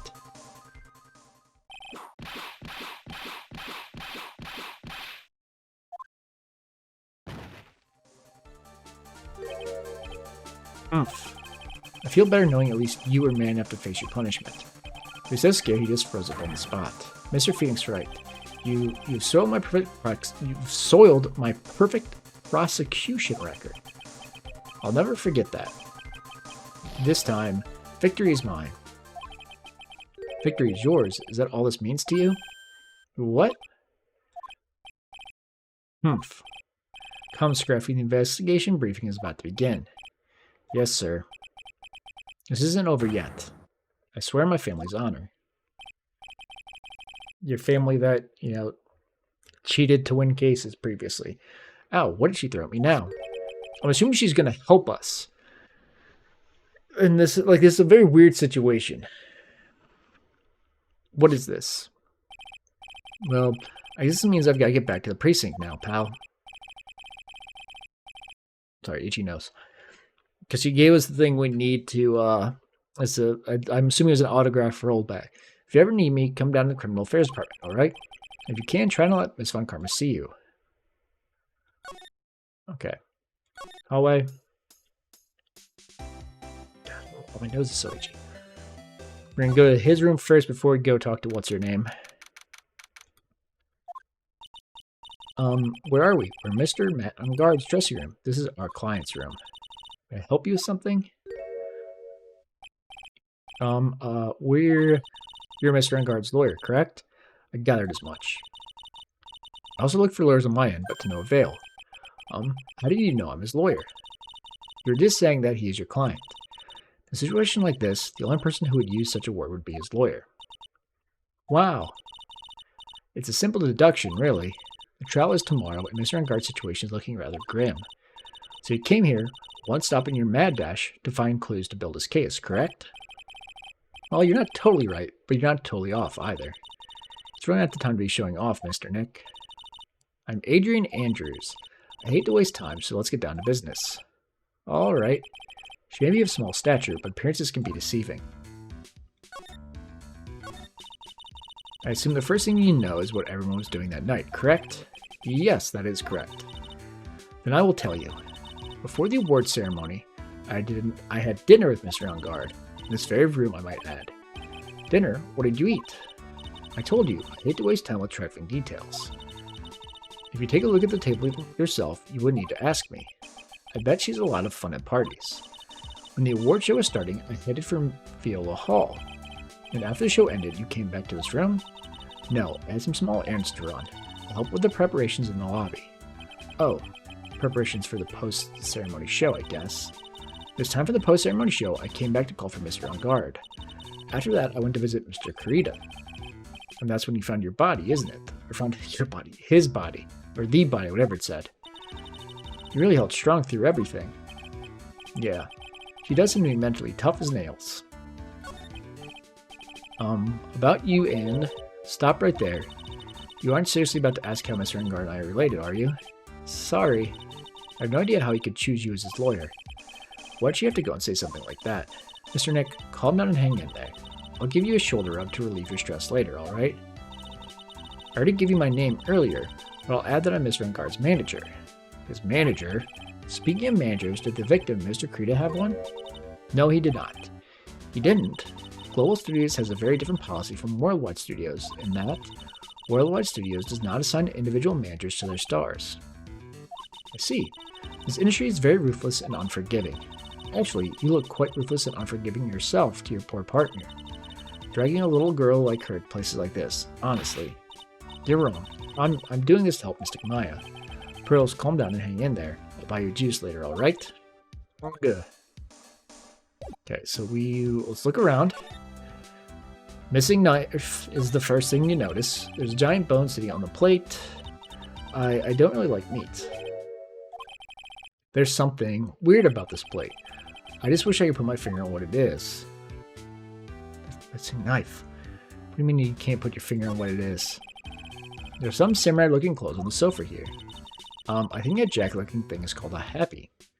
Or a hoppy? I think it's a hoppy. Whatever it is, I'm sure something like that would make a great souvenir. I would be absolutely thrilled. That's one thing I kind of don't like about this game series is I very clearly obviously found missing knife, and it's going to come up later, but it doesn't matter yet, apparently. It's probably Mr. Enguarde's suitcase. For someone who's only going to be here for the war show, this is a lot of stuff. Looks like he has about 3 days worth of clothes in here. Stars really are different from us, aren't they? That's the bedroom over there. That's a bed? Wow, they have really big beds here. Twice she asked what a bed is. And there's no sliding here, right? Nope. Looks like the dishes left over from dinner. Dinner for two at that. I'm sure they're Mr. Enguarde and Miss Andrews' plates. Looks like they had T-bone steaks. What's with Global Studios and T-bone steaks? I think the previous case, the guy had a poison steak. They like drugged him or something, I think. Oops. They didn't give me anything new to talk to her, but I'm going to present some profiles here. Oh, I meant to do Krita. I have to become Mr. Enguarde's manager. It's a pleasure to manage with this nice disposition. Mr. Enguarde does seem like a rather weak-willed man, always doing as he's told. He's always saying, my manager, right, Mr. Nick? Okay, ask about Krita. Did you know the victim, Mr. Krita? Yes, I knew him. The world is such a small place, after all. Did you know about his rivalry with the Nickel Samurai? Honestly, they were like children when it came to that. Time and time again, those two competed with each other over the most trivial things. If either one of them wasn't so stubborn, then maybe no one would have needed to die. I've got a hunch that this woman knows more than she's letting on. She must know why Krita was killed. I figured that brought up something new. Okay, do you have any ideas as to why Mr. Krita was murdered? Why would you ask me about such a thing? I'm just doing my job, so do you have any ideas? Oh no. Everyone's got frickin' locks. 4 again! Jeez Louise. Miss Andrews? Sorry, but there's nothing more I have to add to this conversation. Is it a psych lock, Mr. Nick? Yes. There's going to be more and more of these lately. Okay, let us present it just to see what the question is that we have to give something to.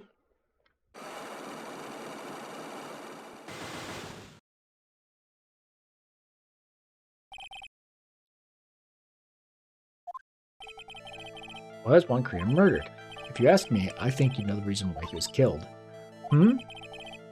Why are you hiding things? Don't you realize you're putting Mr. Enguarde's life in danger by your actions? Why do you ask questions for which I have no answers? The truth is, I was not that close to Mr. Krita. You were not that close? That's right. I've never been good at being intimate with another person. If you're not good at being intimate with another person, somehow I highly doubt that. Oh, I never looked at,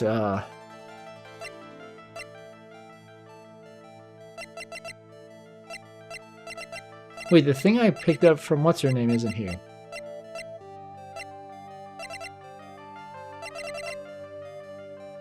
Weird, okay.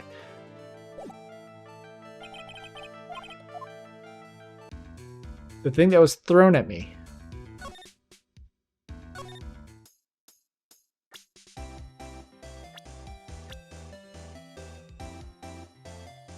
Did I not, did I need to like pick it up? Yes, I did. Okay, I'm an idiot. Mr. Nink, what's this piece of paper? That's called an autograph. Autograph?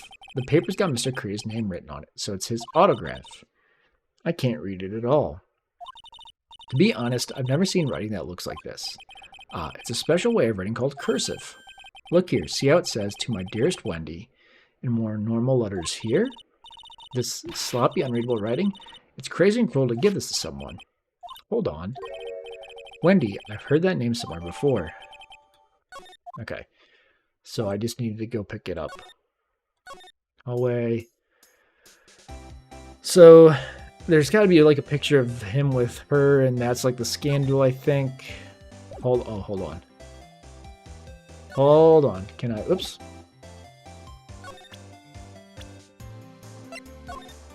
Is she gonna react to this? Do you know anything? Sigh. I told you how many times now. I'm a journalist. You know, it's so much info running left in my head. I forget things here and there. Please don't get so worked up over this, huh?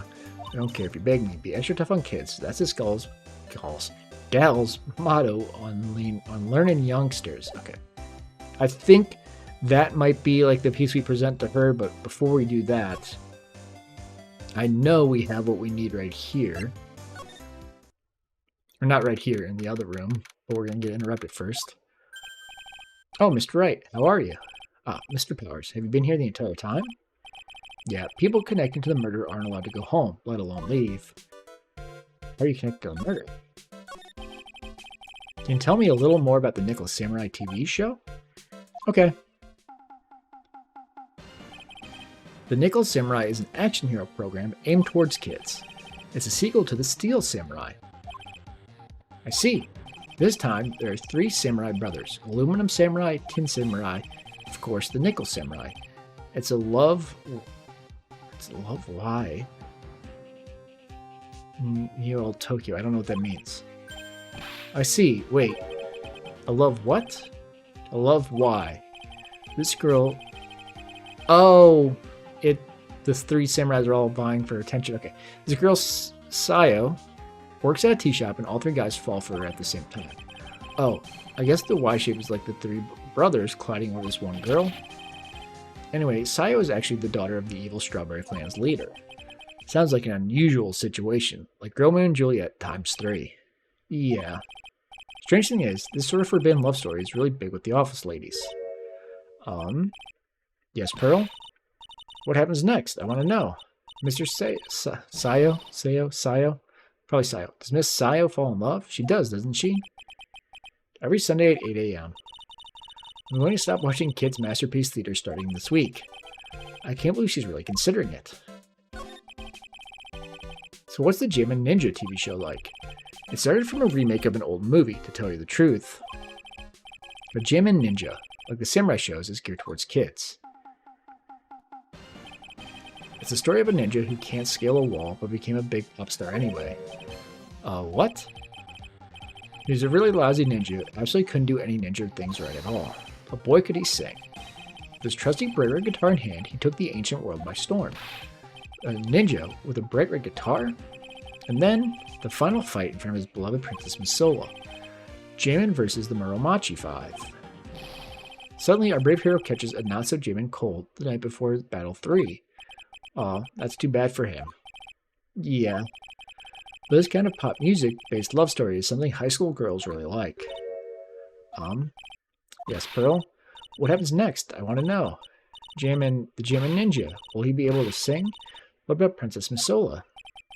Every Sunday at 8 a.m. Which show should I watch? I can't believe she's really considering it. Okay. Let's present... Oop, not that. Let's do profiles. Let's ask him about Adrian. Hey, that's Miss Andrews. She's Matt's manager. Actually, I was interested in her for a little bit. Just a little. So Mr. Powers likes this type of woman. What do you know about Miss Andrews? Well, see, here's the thing. I don't really know her, you know? There's sort of a small rumor going around about her right now. A rumor? Oh yes, if you're interested, I'd be glad to share what I know. There's a lot of like missing words and improper like grammar. I don't think it's being done on purpose. I think apparently when they got to this last case, they were in a rush or something. He's so happy he looks like a lion that's just found his next meal. Well, I guess I got the thing I need to present. I got it right on the first time with the profiles. Do you mind telling me about this gossip? Ah, so you are interested in it. I figured you would be. Yeah, I have such a weakness for celebrity gossip too. Oh really? You too, huh? Yeah, so take a look at this. Looks like a tabloid Miss Old Bag would read. Alright, let's see here. Jimin Midnight Rendezvous? To the mysterious yet beautiful manager to the stars, Miss AA. You see now, don't you? What? You can stop pretending to be in the dark, mister, right? Juan Creedy didn't have a manager of his own. Which means if we're talking about a certain manager, the initials AA, Adrian Andrews. Yes, exactly. This is big news, but it seems kind of odd. That woman, Miss Andrews, together with the biggest rival of her client? It's that wonderful thing that can only happen between two people. Miss Powers looks so happy. Mr. Powers. Pearls is just following along, not having any idea as to why he's smiling. Well, like the saying goes, one man's garbage is another man's treasure. That magazine clipping, so I'm going to go back to do this one first, but I'm going to save first in case I get everything wrong. So let's present the Magatama.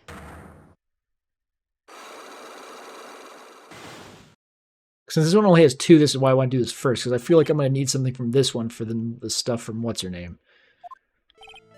Alright, will you please answer my questions? On the night of the murder, why are you loitering around the victim's room? I told you, didn't I? For my scoop. What I want to know about are the details of the scoop. That's not something I can tell you. I mean, that there's my bread and butter. Alright then, an unpleasant tabloid photographer looking for a scoop. You only say that you were looking into a scandal. Could it be that you, a lot of heart, were looking for a break with a huge story? Perhaps an unfolding scandal between Juan Creedy and this person? Okay, Adrian Andrews. This woman. She's Adrian Andrews, Matt Ungard's manager. Oomph. The Nickel Samurai's manager caught secretly meeting with his rival, the Jamin Ninja. It would be the hottest story of the season, wouldn't it? You're pretty good at this guessing thing, Mr. Lawyer. But you can't just make up any old thing and think it'll make the papers. You gotta have backup. Backup? Yeah, you gotta have that. What's it? News sauce. News sauce. News source? Is that what she means? You mean news source? Okay, yeah. That's it. Just show me something that shows that one guy had something with Miss Andrews. Does this actually show it? A superstar in an ultra-hot mega-secret love scandal. Reliable sources say that Juan Creedy has been getting in close. Okay, we're going to present this. If it's wrong, that's fine. This is the article from a certain weekly tabloid. Jimin Midnight Rendezvous. To the mysterious and beautiful manager to the stars, Miss AA. Ah, Miss Creedy. I keep saying the wrong Mr. Ms. thing. Mr. Creedy didn't have a manager of his own. What's more, his rival, Mr. Ungard's manager, Adrian Andrews, has the initials AA. You saw this article and then thought to take some pictures of them as proof. That's why you were lurking on Mr. Creedy's door last night. Wow.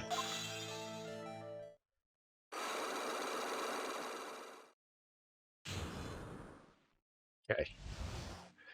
Well, we got 1. 2 more to go. You were looking into Mr. Creedy and Miss Andrews' affair, weren't you? You got it. I was going to get myself a scoop by catching them in a secret meeting. But there's already an article about it in one of the weekly tabloid magazines. It's no longer breaking news. What you say? Initials are AA. What kind of vague thing is that? That ain't no proof of nothing. People are going to want to see real proof. Well, at least I do, so that's what I was doing. Getting photos. Oh. I'm going to whip up the reader's interest with some gossip and a little misleading. And spice it up a little and have myself an exclusive story. Wow, Lotta. Nice journalistic integrity you got there. I already finished writing out my spicy article, you know? But the paper I wrote it on, my note to myself, is gone. Your note to yourself was inside the case of my $1,600 camera. They'd done run off together. I came here for my big story. Didn't come here to have my treasure disappear on me. Yeah, I understand. It's enough to make a gal go bonkers, I tell you. What's with people now, anyway? I never thought I'd see the day when someone done steal something from me. You really want that note back, huh? I've got no idea why, though. The story on that note is probably a bold-faced lie. Okay. So I'm assuming either the security lady or the manager have this, and when we press on their lies, we'll get the camera. I think it's the security lady. Well, we got that. Let's go back out here. Let's go to the lobby. Before we talk to her, we're going to save again, just in case. Resent the Magatama.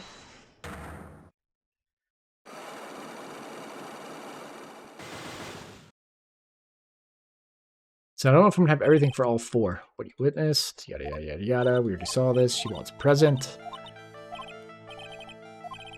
All right, I'll give you what you want. I thought it was going to be a photo. It turned out to be this here autograph. That's Juan's autograph. Yes, it is. And it even says, "To my dearest Wendy" on it. That's me, right? Right? My name is Wendy Oldbag, so that Wendy has to be me, right? Well, it may say Wendy, but somehow I don't think Juan had this Wendy in mind when he signed it. Oh, please, give it to me. Let me have it, please. I can't let you have it just like that. Yes, I know. Then how about an exchange? Oh, that really just breaks three of them? Okay. Gosh, you must really want this autograph. My offer isn't good enough for you. Fine, Mr. Right. You win. Wendy Oldbag ready to open up her heart, all for my dearest Juan. Oh, I broke all four. I was worried we weren't going to have enough. Turns out there's only one thing. An autograph given to Wendy Dearest. Itchy nose. I feel bad for you now. Huh? I tell you, I saw him that night. I saw him coming out of Juan's dressing room. Or just Juan's room. You're kidding. Oh no. It was about 10 minutes before Juan's body was discovered. It was just a coincidence. I was on my way to the toilet minding my own business. And? Did you tell that to the police? Well, of course. I thought I could get a gift certificate or two out of it. Maybe more. Gift certificate? I've been recruited again for that part of the trial. You know, the trial tomorrow? This time, you're going to get it. I'm going to work hard to get your client pronounced guilty. Mr. Engard hasn't done anything bad. I don't care about details like that. I know he did my dear poor Juan in, I just do. That yellow-bellied chicken. A yellow-bellied chicken? I wonder what that would look like. I trust my senses. I know when someone did something bad, and I say he did it. What did Mr. Engard ever do to her to deserve this? We have to get like one piece of something from her to go show to the manager. What did Mr. Engard do to you to make you so? You don't know? That guy who framed my Juan. He created that scandal that plagued poor Juan. Mr. Nick, what is it? What's a scandal? Oh, I'll tell you about it after we get home, okay? Poor Juan led astray by the wiles of that vile temptress. Mr. Nick, what do viles and wild temptress mean? Okay. How about we just listen to Miss Oldbag has to say for now, okay, Pearls? So, Miss Oldbag, who is this woman you're talking about?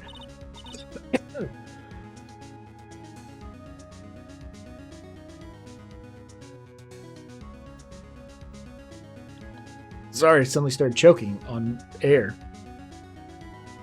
I did not hit the mute button in time because that was like instantaneous. Oh, sorry, give me a second.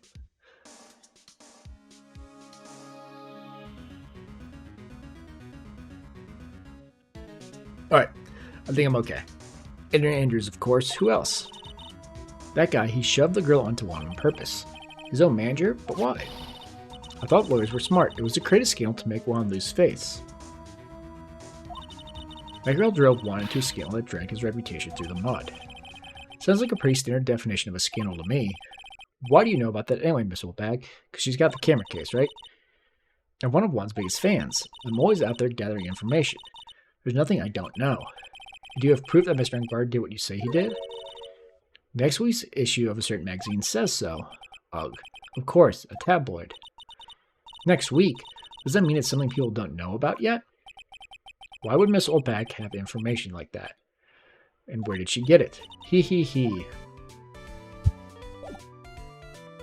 Just hit my mic. Hopefully that didn't make a bunch of sound.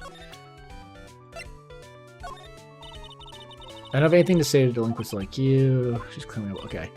Please, anything would be helpful. Well, then how about... Okay, so that was the generic thing. I guess that's something we'll have to present in court, that she got it.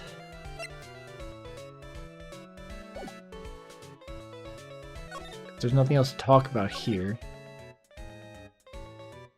Oh, I can go to the Criminal Affairs Department? I guess we'll do that first. Just to see, because I don't want to start that other one that has 4 locks with Miss Andrews.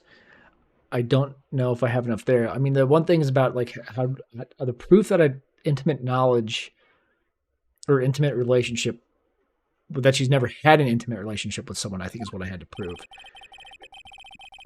And I guess the contradiction to that, excuse me, hiccups again, would be that. But we'll see. We're going to explore here first. Detective Gumshoe said they had an investigation briefing. Yeah. Oh, he's back. Hey, so you came, pal. Why the blunt greeting? Because there's nothing to be friendly or happy about. What do you mean by that? Well, things look perfect this time around. The evidence and testimony are airtight. But, we can't just roll over and die. We have to stay positive. Like, I feel like we should tell Miss Von Karma about the fact that Maya's been kidnapped. Like, he knows, like, the detective knows, and he's not seemingly doing anything about it. So what do you mean the evidence is airtight? I can't give you all the details, pal, but there's 2 big pieces. 2? And both of them are in this photo.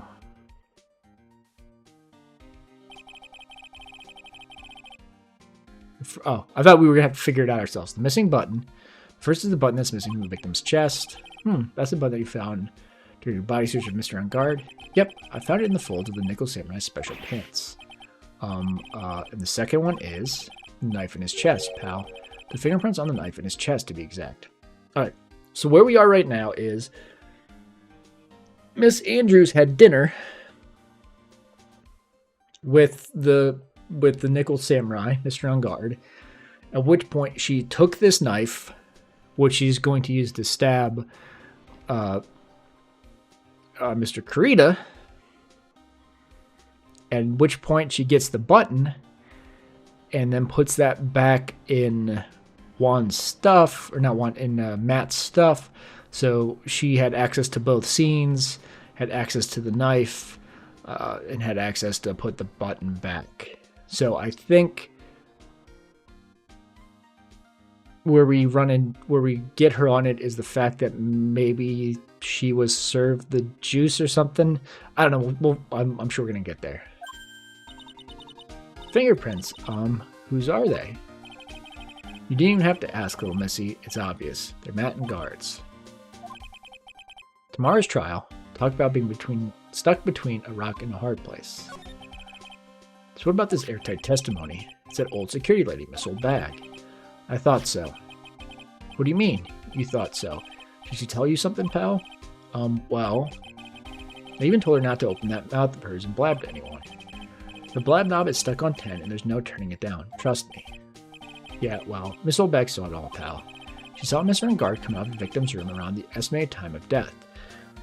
When she says she saw Mr. On Guard, she saw someone in the Nickel Samurai costume, is going to be my guess. I feel like that's what happened in the first game, is she said she saw the defendant, but what she really saw was someone in the Steel Samurai costume.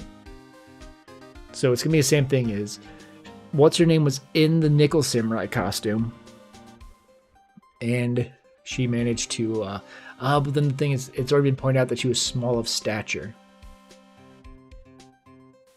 So maybe if we have a photo of that, of the Nickel Samurai coming out, and the Nickel Samurai is shorter than usual, maybe that's where it goes. No way. I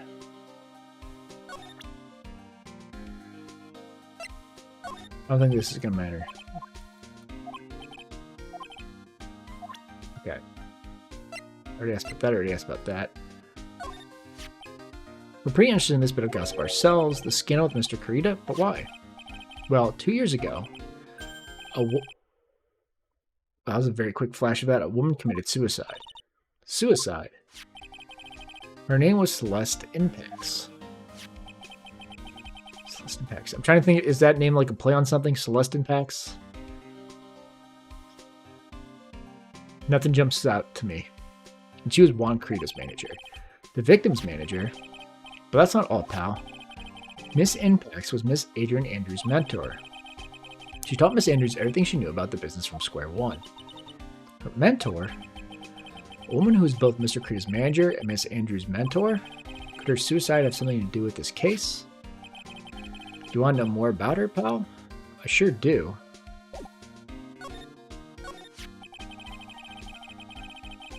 She was the victim's manager, was also Miss Adrian Andrews' mentor. It's been 2 years since her suicide, and now those two are linked again by another death. Or maybe it's just a coincidence, but wow.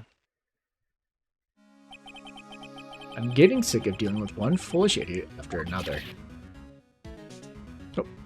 Hey Peachy, glad to see you back. We're almost 2 hours in already, so you've missed a little bit of this case. Miss Von Karma. You can't seem to stop allying yourself with the enemy, can you? I don't need a traitor in my midst. You don't mean...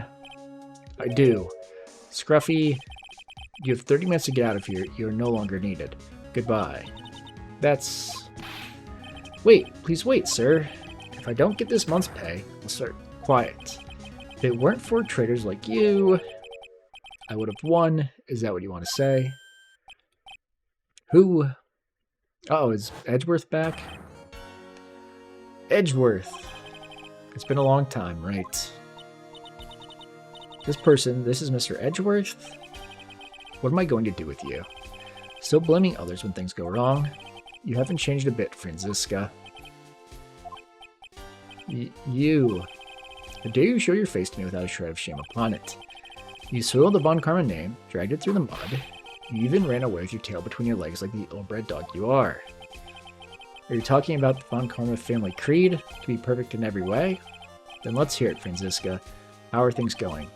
I hear you're having a rough time maintaining perfection in this country. You seem to be getting crushed under the weight of it all. That's why I came back. Keep your assumptions to yourself.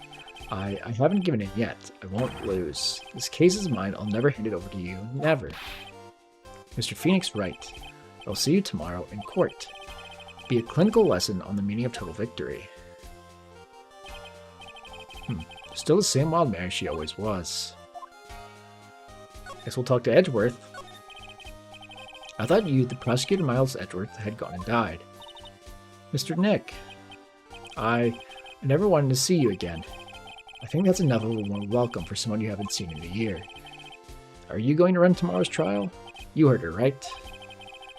That wild mare hasn't given in yet, it seems. So no, I don't think I'll be making an appearance. Your hatred for me is quite unhealthy, not to mention one-sided. I will say one thing. You can't win on your own at the trial tomorrow. What is that supposed to mean? I have something definitive that you lack. And working together is the definition of teamwork. It's the power to find the truth. The truth? In order to understand this case, you have to understand a certain truth. Well, if you ever feel the need for my assistance, it's available to you. I'm not in charge of this case, so I can be a bit more generous with information. Just what is going on inside his head. And a lot of things may have happened, however, Manfred Von Karma was still my mentor. A perfect win record is proof of a Von Karma. 1 year ago, you could not establish guilt in a few cases. Are those losses the reason you suddenly disappeared from the prosecutor's office? Did you leave because you had lost your perfect win record? I think your motivation for prosecuting trials was so selfish. It'd been better for everyone if you'd never come back from the dead, Edgeworth. Well, that's kind of harsh. I see, then let me ask you something. Why do you stand in the courtroom? What is your reason? Well, with Franziska, she almost always says, I will defeat you this time the instant she sees me. But the courtroom is not a personal battlefield for prosecutors and lawyers. I stand in the courtroom to defend my client, to save their lives. To save your client, you say? Those who think only of their own ego-driven goals, those kinds of prosecutors are reprehensible to me. Even if you're a prodigy, or someone like you, Edgeworth. It looks like there's still a lot you've yet to learn. A lot I've yet to learn. Me? Humph. Well, that's enough for now. The time when you will see is coming soon enough. Is there anything else I need to go over with him? I want to ask him about Funkaima. We're looking into leads, but we can only look into a few key players with our limited resources. Turns feels way our energy investing in this person. Okay, that's his generic response. Adrian Andrews. She holds a large secret within herself. A secret? You can't help but feel that this whole case revolves around her. Ugh, keep stumbling on my words. Let's ask him about Matt and Guard. While I was abroad, these deplorable types of actors became popular, I take it. Well, refreshing like a spring breeze is his motto. Refreshing? And what is so refreshing about a spring breeze? Sounds like the pollen is not treating him well this year. Ask him about the victim. There's an interesting rumor about this man.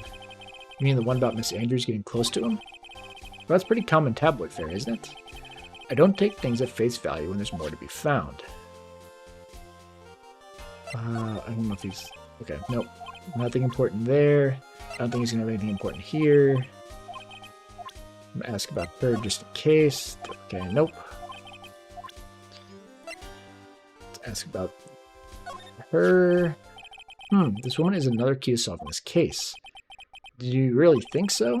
She was Adrian Andrews' mentor a long time ago, but she was suddenly called away by a different show and became Juan Creda's manager. And then, a few months later, Celeste Impacts died. But her death was ruled as suicide, right? Yes, but there's still one riddle we've yet to... Man, there's been a lot of errors so far in this case. But there's still one riddle we've yet to solve. It shouldn't be solved. That's like the 5th or 6th error I think we've already had in the writing. A riddle? Her suicide note. It went missing. No one could find it. A suicide note that just vanished, huh? I guess that's interesting. Okay, that did add something there. Miss Impact's death was most certainly a suicide. Of that, there's no mistake. However, we could not find her suicide note. That's when the police began to suspect that someone had hidden it. The suicide note? But how do you know Miss Impacts had even written such a note? There's no solid evidence. However, we did find traces of ink on her right index finger, which makes the likelihood of a suicide note very high. But who would hide such a thing? The police think it was Mr. Juan Creda himself. The victim. He was the one who found her body, which makes him the only person who had a chance to hide her suicide note. Mr. Creda hid his own manager's suicide note, but why? As long as her note is missing, any speculation beyond this is meaningless. For now, I think you should look this over. This is the suicide report. Part 1, anyway. Part 1? Deceased, Celeste Impacts, found by Juan Creda. Was her suicide note hidden? Is that the extent of it, or is like the... Can you read it? Nope, okay. I'm gonna assume that's it for this. I don't know if asking him about like any of this stuff's gonna matter. Okay. Okay, I think we have enough to press the manager on her information. Okay. I guess I didn't look around here, but I don't think there's actually going to be anything. This must be the chief of detectives here. He's glued to his computer screen. What? You hear of Hero's Award ceremony? Grand Prize got away from the Gem and Ninja again? Shouldn't you be reading something more important? The mascot that was involved in the other case before. Okay, oh, it's kind of cute. Mr. Nick, what is this stuffed animal's name? That's the Blue Badger. It was my idea. I made it. It's this precinct's mascot, you know? Oh, wow. We'll get him assigned mascot at every police station if it's the last thing I do. I hope you succeed in your mission, sir. Okay, I'm going to stop looking at stuff here. We're going to go back to the lobby. We're finished with her. Go to the hall. We're going to go to the hallway. We're going to go to... on guard's room. Oh, something changed, apparently. Oh, she gone? Looks like Miss Andrews isn't here. That's not good. I still have a few questions I want to ask her. She has that psych lock on her heart, right? Well, we don't have much of a choice. I guess we'll have to come back later. Nothing here changed, right? Still that, still that. Let's check Karita's room. Is she in here, maybe? Nope. Huh.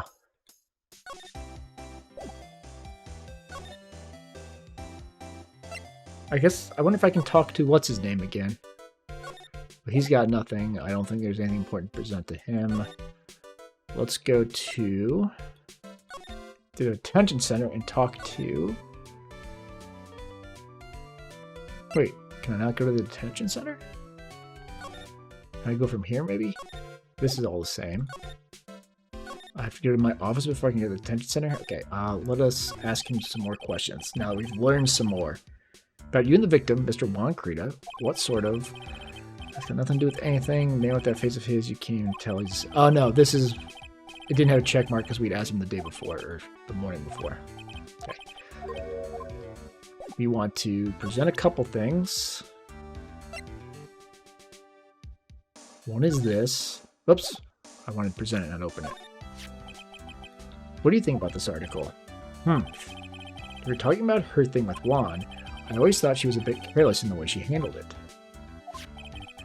And that's it? That's it. Okay. I'm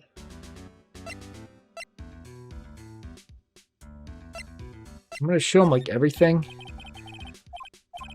Okay.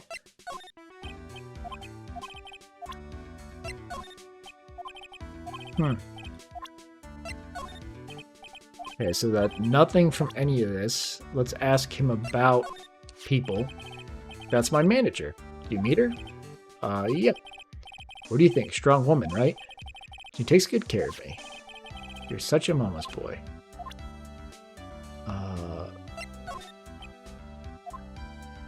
Okay. He's asking him about, like, random people. I don't think he would know her.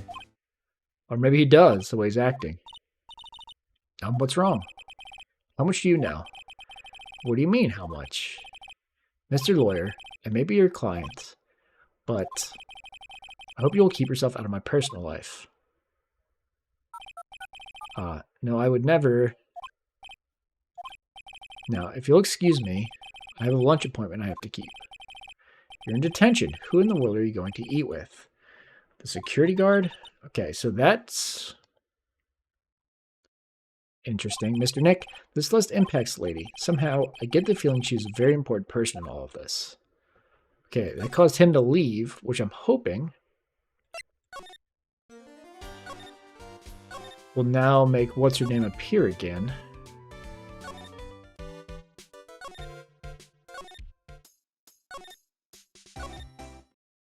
Nope. Check Karita's room again. Nope. Not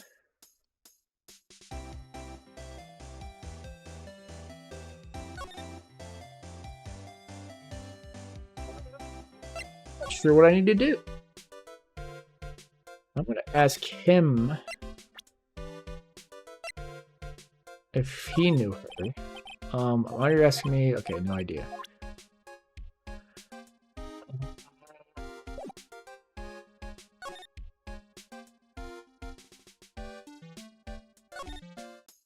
I don't think, except, maybe she has something? I don't think she would, but...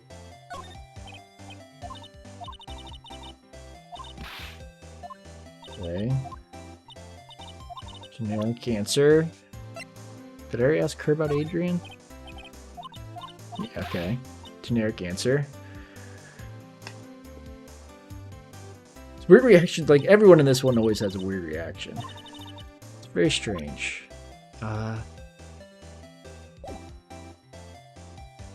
What do I need to do?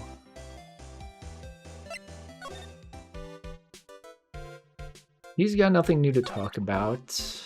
I need to present this to somebody. I'm sure it's not him, though. I'm gonna go to my office. Nope, okay, nothing new happened here.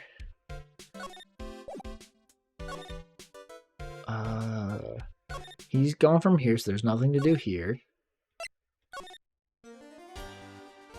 Did I... He gave this to me.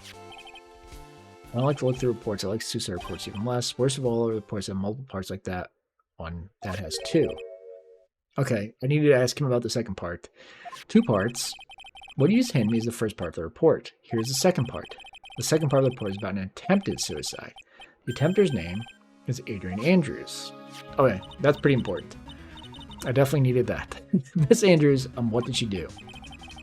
She tried to kill herself. She doesn't seem like the kind of person to try to kill herself, though. You think she's a strong career woman? That's just what she wants you to think. Adrian Andrews, she has a certain secret she's always trying to hide.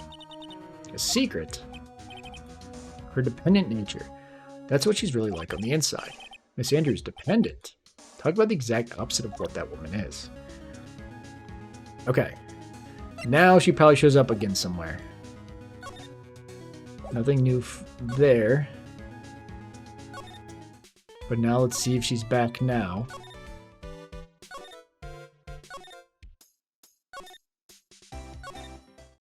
No. God dang it.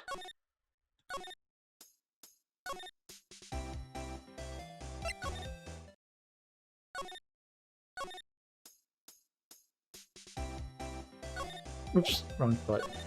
I don't think she's gonna know anything about this. Nope, okay.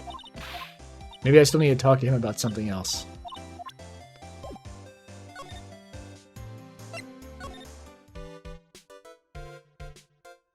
I mean, he's not gonna know anything about it, I'm pretty sure.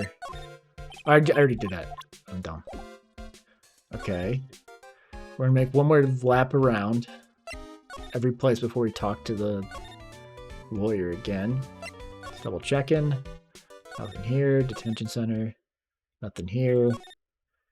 Criminal affairs permit. Okay. He didn't have anything new here.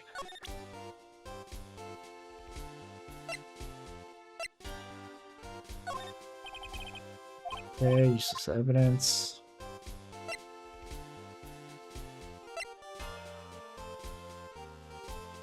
He already gave me the info. It doesn't actually give me the second part, though.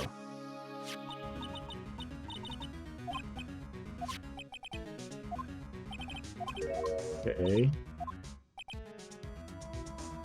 Dependent nature. Like, when it's in red, that's supposed to trigger something.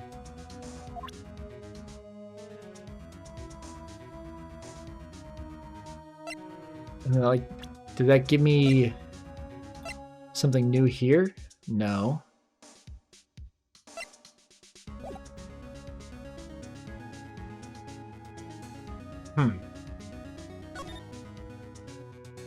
I don't think examining any of this has anything to do with anything. I'm just going to click through it just in case it does.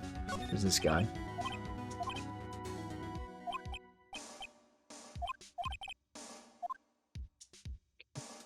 Nothing else here.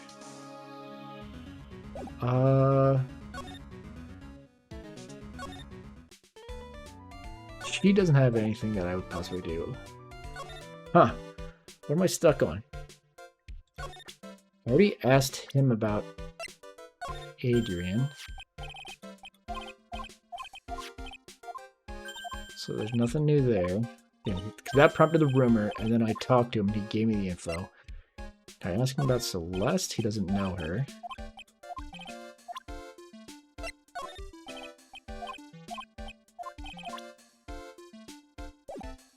I'm missing something that's supposed to be like super obvious, I bet.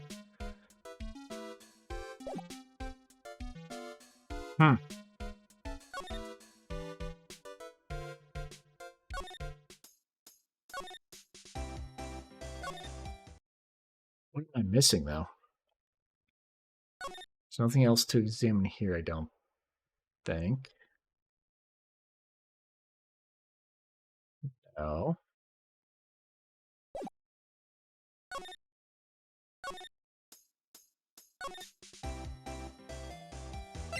Is there gonna be something stupid like if I...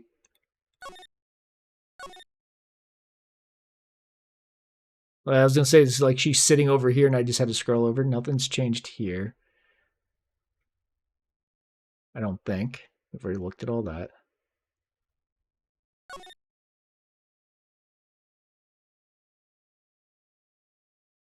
Nothing's changed here.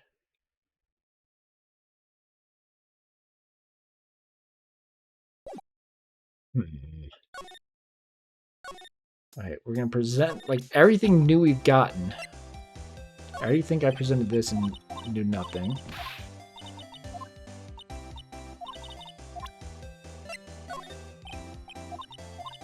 Nothing there. Did I present her the suicide stuff already?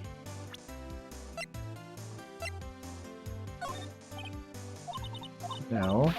Okay. What the heck am I possibly missing?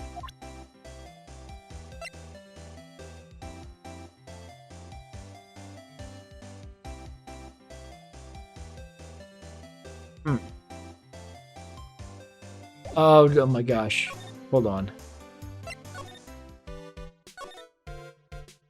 I made this mistake earlier where there's something that got like put down after somebody walked away.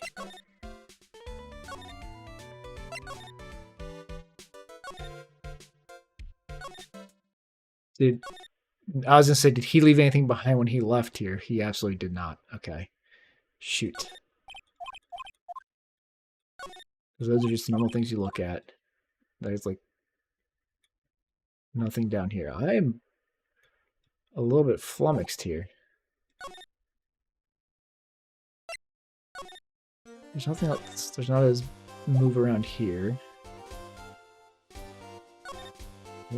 Oh my gosh, I'm blind as a bat. Whenever I click on these to talk about something, I always look down. I didn't look to see that there's something new at the top. Oh my god. What's this about Miss Andrews having a dependent nature? Adrian Andrews attempted suicide. It was a few days after the death of Celeste Impix. And why did Adrian Andrews think about committing suicide? Because she had apparently lost her will to live. Lost her will? But why would she?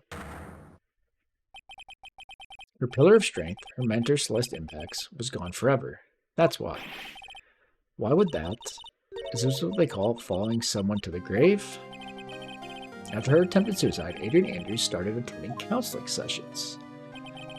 She's someone who needs a person in whom she can trust absolutely. And once she finds that person, she'll do anything she can to keep them near. Without such an anchor in her life, her crippling anxiety stifles her ability to live.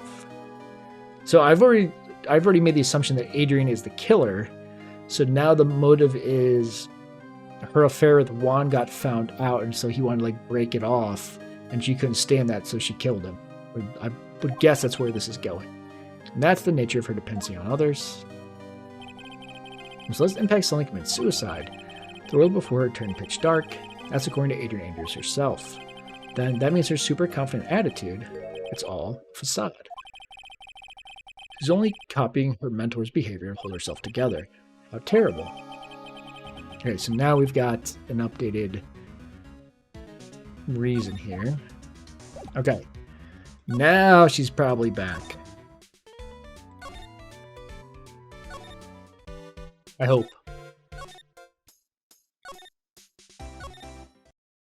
Yes. Okay. Okay. I gotta make sure I look up and down when checking the talking options. That's so stupid. Okay, Miss Andrews is here. It looks like she's talking to someone. That's Franziska von Karma. Miss von Karma? What are you doing here? Well, you see, I'm his lawyer, so you've got some nerve following me around. Following you? That's you, Miss von Karma. You're the one doing the following. Pearls.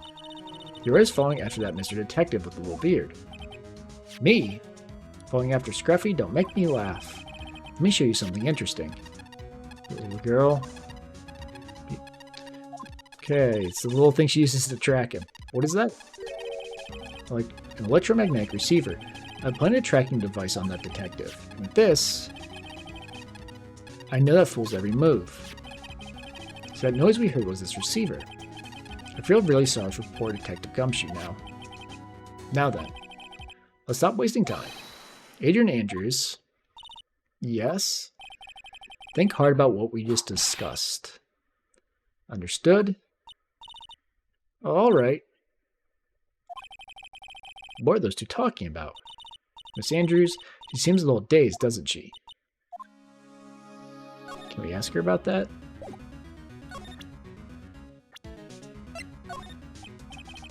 I'd like to ask you about this. Okay, she's not going to talk to us. So we just got to, let's save real quick because we're going to do the little mini game.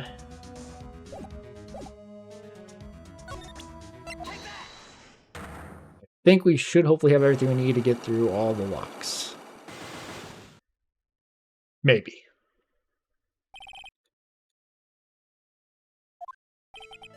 Well, I was Juan Creed murdered. If you ask me, I think you know the reason why he was killed. Hmm? Why are you hiding things? Don't you realize you're putting Mr. Unguard's life in danger by your actions? Why do you ask questions for which I have no answers? The truth is, I was not that close to Mr. Kurita. You were not that close. That's right, I've never been good at being intimate with another person. You're not good at being intimate with another person. Somehow I highly doubt that. So, there's a couple things this could possibly be. The article about her being linked to him. The attempted suicide report. It could be either one of those two, I think. Because I think like that's the red herring, and that's the actual ones, but I'm going to do this one first. You and Mr. Kurita had an intimate relationship, did you not? Silly third-rate tabloid article. If you even had half your wits about you, you wouldn't believe such rubbish. Well, it seems quite a few people have already bought into this story. As to be expected in a world filled with crooks and liars. What does Stealth say on the good side? In any case, I despise interpersonal relationships like that. I see. However, what if there was a need for you to get close to someone? Me? Need to get close to Mr. Kurita, as if there was ever such a need. Did you get close to Mr. Kurita for this person's sake? The heck? I mean, that's either him. I'm gonna say Celeste Impacts? Celeste Impacts, your mentor. How'd you know about Celeste? Okay. Got a lock. Miss Impact, she committed suicide, didn't she? It looks like no one else knows why. Right before her death, she was Juan Kurita's manager. So I believe you got close to Mr. Kurita so you could find out more about her suicide. You have a great imagination. You may have a future yet as a slimy muckraker for a putrid third-rate tabloid. Miss Andrews? There's no mystery surrounding her death. None. It would be pointless for me to force myself into a relationship for nothing. Is that really true? Was there no mystery at all? I don't believe you were completely at ease with the way her suicide was resolved. Because the note was missing. Miss Impact's suicide note was never found, was it? It looks like the police were under the suspicion that someone had hidden it. Like maybe the person who discovered her body, Mr. Kurita. Juan? Miss Andrews, I believe you thought the same thing. That's why you became intimate with Mr. Kurita. I sat by quietly and listened to your insulting ramblings for long enough. It's true that Celeste was my mentor. However, allow me to say this again. It had nothing to do with me. I didn't even know that her suicide note was never found. A person doesn't care about what goes on in the lives of others. That's the impression you like to give. However, I don't think that's who you really are. What? I have evidence that says otherwise. This is proof that Celeste Impacts was someone very special to you. Okay, her attempted suicide. Miss Andrews, you nearly went through with it too, didn't you? Went through with what? Ending your life. Miss Andrews, you look and act like a very strong woman who has it all together. You don't ask for anyone's help, relying only on yourself. Yes, I've been very independent ever since I can remember. However, that is all just a lie, a facade. You've always searched out people on whom you can depend on. You were dependent on Miss Impacts, weren't you? Which is why, when she passed away, you lost everything you had. Stop. So I said I thought she was the killer because she started to depend on Juan, and then he was going to break it off. But maybe she was just trying to get information out of Juan. I guess we'll see. When Celeste passed away, so suddenly like that, I died a death of my own. But No matter how hard I tried, I couldn't stop thinking about what had become of her note. You must have heard about the police report. The one that said the police suspected Mr. Creed of hiding Miss Impex's note. You heard about it and thought to recover it from him by getting close, am I right? If that's the case, then everything changes. What do you mean? What topic did we start this conversation on again? It was why was the victim killed? Exactly. Somehow, Miss Andrews, it seems that you have become the one with the reason to want Mr. Creed dead. Me? Miss Impex was everything to you.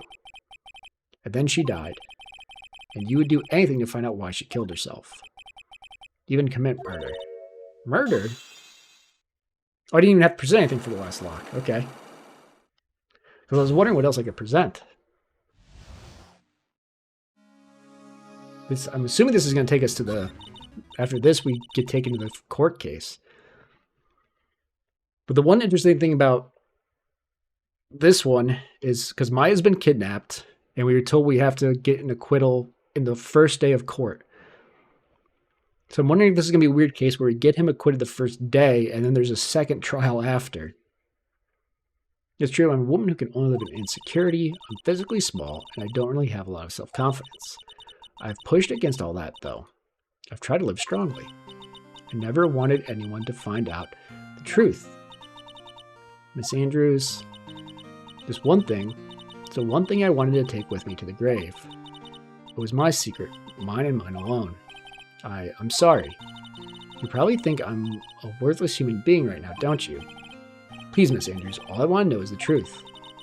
After Celeste passed away, I heard that someone had written her suicide note. That someone was Juan Carita. Celeste, without her, I became scared. Everyone seemed like they were out to get me. So he got close to Mr. Carita to recover her suicide note, correct? It looks like a tabloid reported the truth after all. Ironic, isn't it? Well, like they say, where there's smoke, there's fire. If they purposely add fuel to the fire, they keep the celebrity world burning.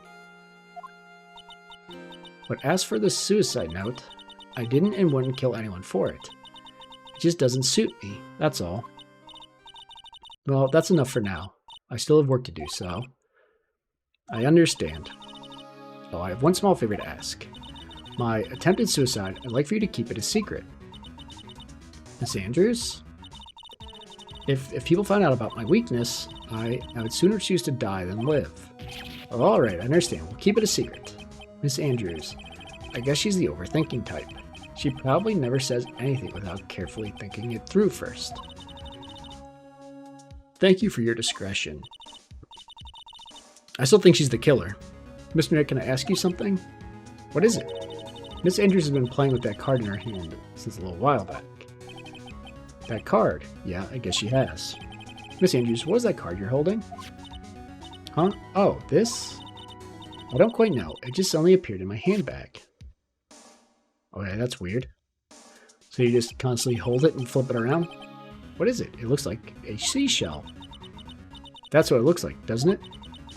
I honestly don't remember owning this card. I wonder where I picked it up from. I'm not remembering something clearly. Sounds like it would be a rare occurrence. Well, I must be off. I'll leave Mr. On guard in your capable hands. Okay. Weird. Because the assumption is we know the knife that is missing from here is the knife that's in the body. And she had easy access to it. I guess other people would have access to it, technically.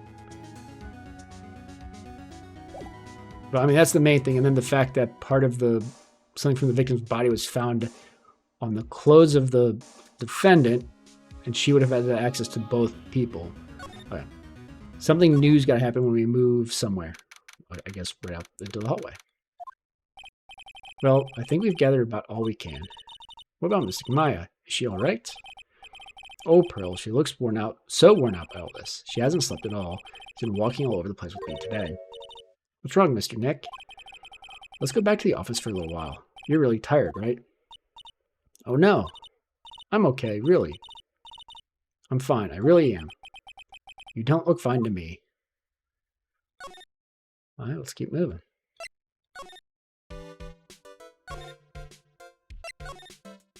I'm surprised it didn't just automatically take us back to the offices. It made us walk the entire way. So what now? Though we did find one thing out for sure. Miss Andrews has a motive. You mean Miss Impact's suicide note? That's right. She was also the one to discover the victim's body. Clever.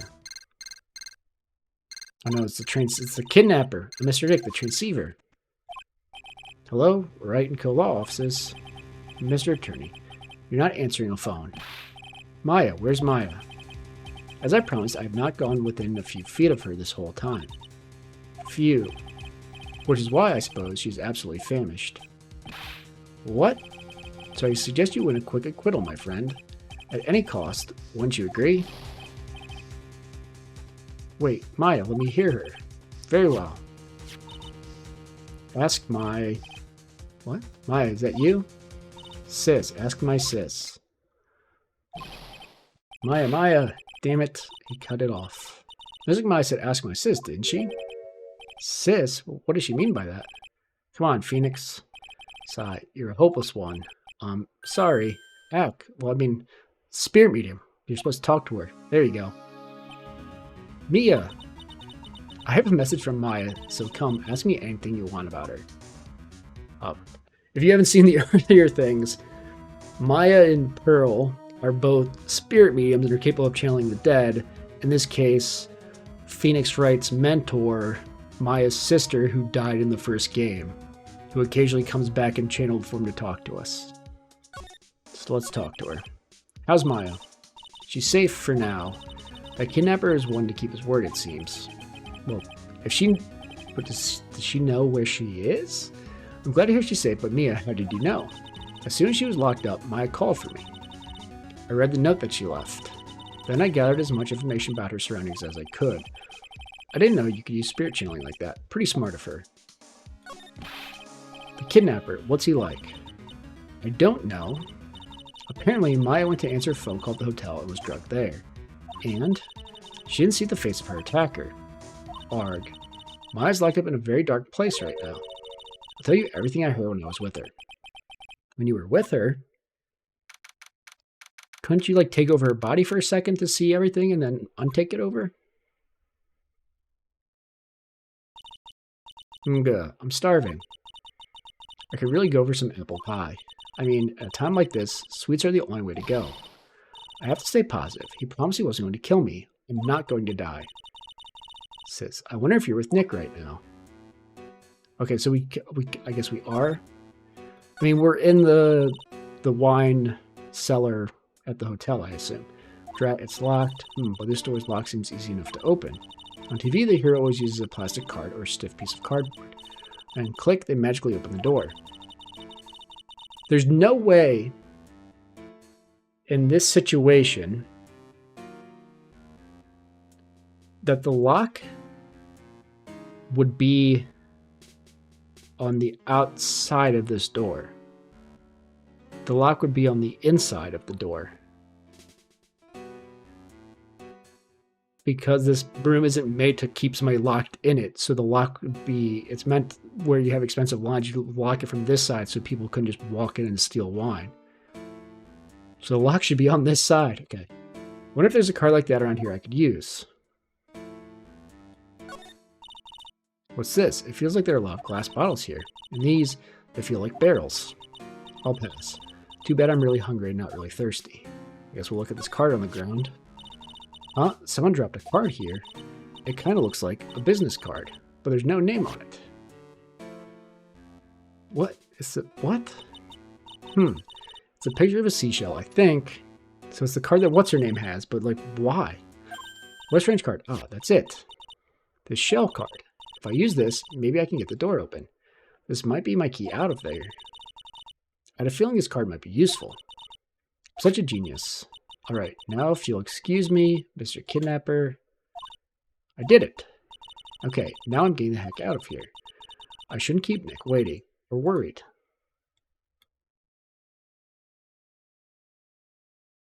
Okay. It's really weird. Very weird case so far.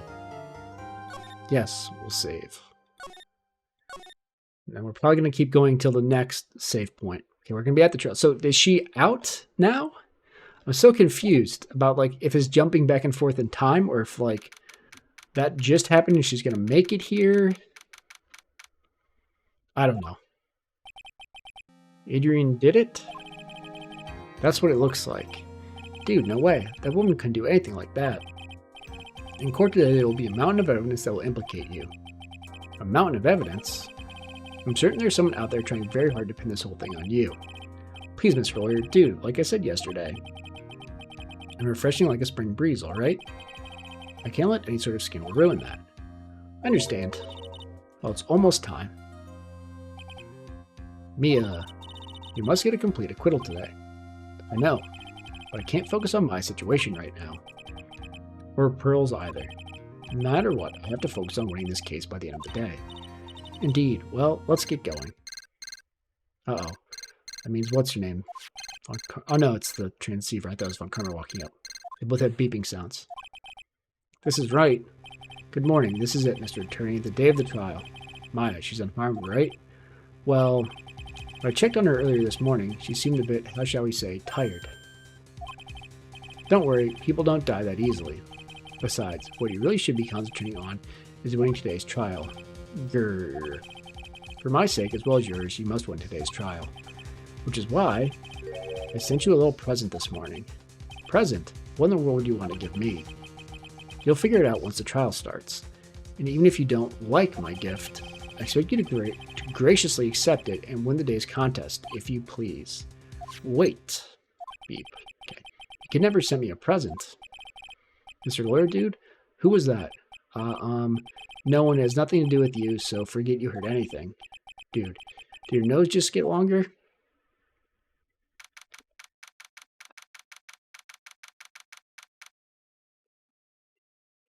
There's like way too many narrative threads going on in this case. Kidnapped person, Edgeworth coming back, Von Karma like giving us the one clue. It's very weird. Court is now in session for the trial of Matt and Guard. The prosecution and defense ready. Defense is ready, Your Honor. Did he like kidnap Von Karma? I say, Mr. Wright, what happened to Miss Von Karma? I don't know, Your Honor. Why are you getting mad at me? Your Honor. Please be quiet, bailiff. Court is in session. If you must tell me something, please keep it brief. Now then, what is it? Prosecutor Von Karma has... This morning, Miss Von Karma was shot by an unknown gunman. Alright, so that's what the present was, is that he shot Von Karma. What? Shot? Somehow, I think this is the present that man was talking about. This present? Miss Von Karma is one of the top prosecutors in the country at the moment. If she were to disappear, it would be to your advantage. This is totally insane. Miss Von Karma, is she alright? I don't have that answer. She's alive and in stable condition. That's good. Phew. I thought he'd show up. Your Honor, due to the circumstances, Miss Franziska Von Karma cannot appear in court today. I, Miles Edgeworth, will be taking her place. The prosecution is ready. Naturally.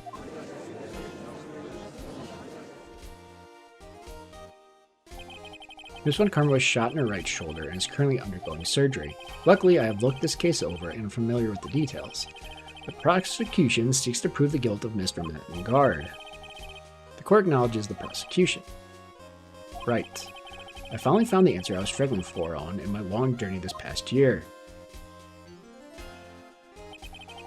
By the time this case comes to an end, you two will know the answer. Now then, the prosecution would like to call its first witness. Please bring Detective Gumshoe to the witness stand. So at least there's not going to be constant whipping this time.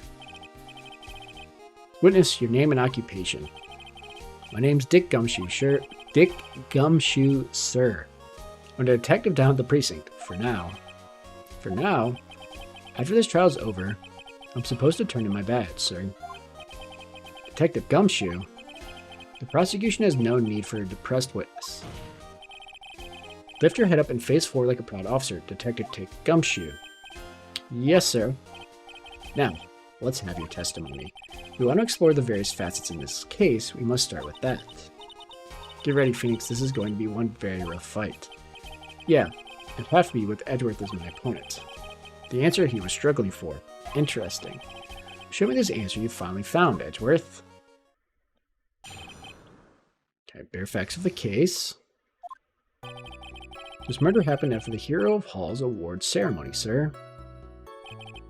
The victim, Juan Carita, was found dead in his hotel room. After looking into the cause of death, we believe he was definitely murdered, sir. At first we thought there was something suspicious about the empty guitar case. However, we later found out the guitar case had nothing to do with the murder. Alright, well, that's obviously not going to be correct. After the award ceremony ended, the victim was alone in his room? Yes, sir. Both the victim and the defendant went alone to their rooms, sir. I see. Miss Wright, you may begin your cross-examination. Yeah, we're just going to kind of press on everything. This murder happened after the Hero of Heroes. I feel like I said that wrong earlier. Hero of Heroes award ceremony, sir. I don't think there's anything worth pressing here, but we can press on everything anyway. Would you please give us a brief timeline of what happened after the ceremony? Okay, pal. The ceremony started at 6 p.m. and ended around 8 p.m. and then there was a short break. A special post-ceremony show was supposed to start later in the lobby. 30 minutes later in the lobby. And that's when the victim's body was found, correct? Which is to say, the murder occurred during that 30-minute break period. Hold on. Let me look at something here. I'm trying to figure out why. I think I just saw somebody follow, but I didn't see the alert actually pop up. Red Viper Serbia, I appreciate the follow. I'm not sure. Did it play and I just missed it? Do I not have that set to display correctly? Let me check it real quick. Oh, well, it shows up right there. Maybe it happened and I just didn't hear it. But I'll figure that out later. I appreciate the follow. Alright. Let me jump back into it here. That's weird. Maybe I need to turn the sound up on that because that was super quiet too, that notification. It also didn't stand out very much, but thank you again. Which is to say, the murder occurred during that 30-minute break period. Please continue with your testimony, Detective. The victim, Juan Carita, was found dead in his hotel room. After looking into the cause of death, we believe he was definitely murdered, sir. I think I forgot to press it something nice on click. Okay. The cause of death was not because Mr. Carita was stabbed in the chest. Only a curious amateur would believe something so brilliant as that, pal. Though he's the one who told us that before. I mean, it's a really shallow stab wound. Take a good hard look at the crime photo. Now, real pro's attention would be drawn here to this bandana. What bandana? Am I not? Oh, the one around his neck. Okay. Banana. His bandana, sir. That's the thing wrapped tightly around his neck. Ah, yes. I see. His banana-scented bandana. Then, what about the knife? It seems to have been stuck in the victim's chest on purpose after his death. Yes, because they're planting the fingerprints that are on the knife. We know that. We have a crafty murderer on our hands here. 8:15, strangled with the scarf, then stabbed with the knife.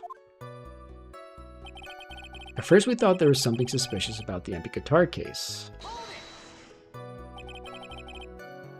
mean, it wouldn't make sense that you'd be able, like, the butter knife's only like an inch, 2 inches into the chest. That's like not the side his heart's on, so it'd been really weird if that was able to kill him. And there even wasn't a ton of blood. And why did you think that? Because it was empty, pal. Jammin' Ninja doesn't go anywhere without his bright red guitar. We couldn't find it anywhere at the scene of the crime. Oh, then how about this theory? A fan really wanted the guitar and did the crime to get it. How's that? We thought of that too, but the only fingerprints on the guitar case were the victims.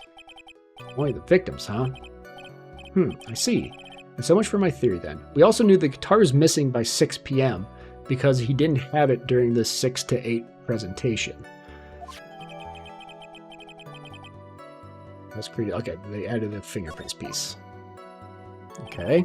However, we later found out the guitar case had nothing to do with the murder. How so? Let's ask. will convince you that it had nothing to do with the case. The guitar wasn't at the Gatewater Hotel that night. Well, then where was it? The bright red guitar was eventually found at the TV studio. The victim, Juan Crida, had apparently only taken the case with him, sir. That's super weird. Why would he take the case and not the guitar? See you, Peachy. Thanks for stopping by again. Sorry to see you go so soon, but feel free to check out the VOD later if you can. So you mean he forgot to put the guitar inside the case? Yes, sir. Even when he was on stage for the ceremony, he didn't have his guitar. So that guitar case was empty even before he got to the hotel. Yeah, that's right. So it really had nothing to do with the case after all. That's super weird. I believe that is enough. First, the victim was choked to death with his bandana. Then, after the victim was dead, the killer deliberately stabbed him with a knife. Which brings me to my next point. Why then did the police arrest Matt and guard? Because there was reason enough to suspect him. Here it comes. Looks like Edgeworth's back in full swing. Very well, Detective Gunshoe. Please testify about this matter. Yes, sir. Why arrest on guard? This is going to be the fingerprints and a couple of things. Matt and Guard and Juan Crida were huge rivals with each other. They each thought the other guy was in his way. That's more than enough in my book. As for evidence, there's the Gem and Ninja's button. It was ripped off the ninja costume and was found in Mr. and Guard's Hakama. The defendant's fingerprints were also all over the knife. The defendant bought the knife for the crime, which makes this a premeditated murder. What do you mean he bought the knife? I mean, that's where we need to press on to see how does he know he bought it. We saw it was missing from the other hotel room. So defendant's fingerprints were found on the knife using the stabbing. It was sort of sticky on the handle, so the fingerprints came out pretty clearly, sir. But if you'd already choked him, why would you stab him with a knife that has your fingerprints all over it? In the grip, gate wires engraved, so we know it's from the hotel. And there's this button. That was found in the defendant's clothes, was it? And is this button also covered in blood? Yes, we know the blood on it is the victim's blood, sir. What? Okay. More evidence? All this points very clearly to the defendant, doesn't it? Yes, it certainly does, Your Honor. Ready to give in yet, right?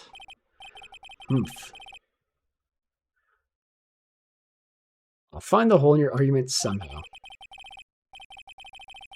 You can just press as hard as you'd like. Just hurry up with your usual pointless questions. Okay. This one, everything like normal just to make sure we don't miss something. Vanguard and Juan Crida were huge rivals with each other. In terms of popularity, Mr. Vanguard won, did he not? Yeah. But you know what's ironic, pal? Juan Crida was always one step behind Mr. Vanguard in everything. This year it seemed like he'd finally caught up, ready for the big final showdown. But Mr. Crida lost the Grand Prix in the end. That is too bad. He has been pretty downhearted after losing. They each thought the other guy was in his way. That's more of enough in my book. Wait just 1 second here. Mr. Vanguard was beating Mr. Crida in the popularity polls. Well, yeah, I guess, but... Which means that in the defendant's eyes, the victim was not a rival at all. Which means he had no motive to kill at all. Yes, I quite agree. Well, detective? It's not... Well, I guess if you put it that way, then yeah, the defendant would have had no motive. That's very handy for me. Detective, I'm beginning to see why you were fired. No, not you too, Mr. Edgeworth, sir. That's... I look forward to your pension negotiations. No. Now, detective. Let's continue with the testimony. No, not my poor pension, too. Detective, if you value your money, I suggest you proceed. Yes, sir. We can talk about my pension later, sir. What about what I was saying? Hello? Anyone? As for evidence, there's the Gem and Ninjas, but I don't think pressing on this is going to do anything, but we'll do it anyway. Do you have any proof that the button belonged to the victim? His blood's on it. Huh? What do you mean, pal? Oh, let me put it this way. I'm asking if you have any evidence to back up your claim that this button was ripped off of the Jammin' Ninja's costume. Huh? Well, can't you tell it just by looking at it? And the victim's blood is on it. Anyone could have smeared that blood on there afterward. I mean, that's technically true, but it'd be super weird. Mr. Edgeworth, help me, sir. Right, I knew it had to be this piece of evidence. Now reel this one in. Well, no. Thread. Huh? The button was attached to the costume by thread, obviously. And that thread snapped when the button was torn off. If you match up the ends of the threads on the costume with the thread on the button, it's a perfect match. Yeah, that's it. They're a perfect match, pal. Irk. That's Edgeworth for you. Never misses a beat. Okay. This ripped off the ninja costume was found in Mr. Engard's pocket. When was this button found? Pretty soon after the body was found, we rounded up everyone who knew Mr. Kurita, and then we did a search on them all. That's when we found the button. So it was almost immediately after the murder. The police didn't have free time to lollygag and play tricks, unlike some people. Hey, what was he trying to say about me here? The defendant's fingerprints were also all over the knife. Again, like, I think the only super important thing here was when he says that the defendant bought the knife, which we'll be able to disprove. How are the fingerprints arranged on the knife? Huh? What do you mean, pal? By examining the fingerprints, you can determine how the defendant held the knife. For example, did he hold it normally or overhand? Oh, is that what you meant? Well, you didn't actually think of that. I can't believe the bumbling of this department. Hopeless. Were you paying attention to the testimony right? The defendant's fingerprints were all over the knife. There's no way to determine how the knife was held at the moment of the murder. So is the defendant the owner of this knife then? The defendant bought the knife for the crime, which makes it a premeditated murder. Unless he bought it from the hotel. There's no way this was a premeditated murder, even if he bought the knife. Sorry, pal. This isn't some pocket knife. It doesn't fold, so it's not great for walking around with either. Arg, well, this is not good. If the prosecution can prove it was a premeditated murder, we're done for. Phoenix, yes? There's something very interesting about what the detective said just now. Think carefully before it's too late. A button covering the victim's blood, a knife with Engard's fingerprints. Be grateful if the judge were more rash, he would have already pounded his gavel on closing. We're still in a world of trouble. Well, before any battle, you must find your enemy's weaknesses. So let's find the weakness in this testimony, no matter how small it may be. Okay, Phoenix? Okay, we're going to save, if it'll let us, just in case we mess something up here. I don't have to, like, load from super far back. I think what I need to do is... Yes, I want to present the knife. It says Gatewater on it.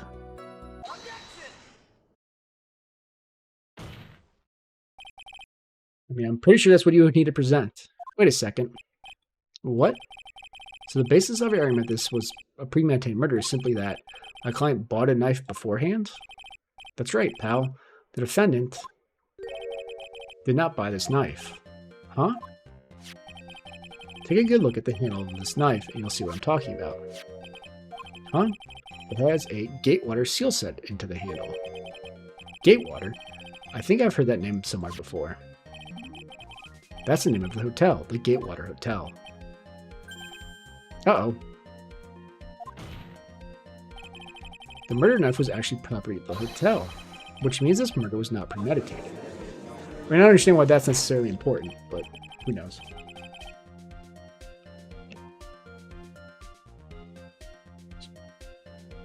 Frank. Yes, that is very true. This is a very big... What is it, Mr. Edgeworth? I'm sorry, but the defense is simply too careless. What? I mean, this is establishing that the knife was from the dinner in his room. I think whether the crime was premeditated or not has already been determined. How so? I admit this knife is hotel property.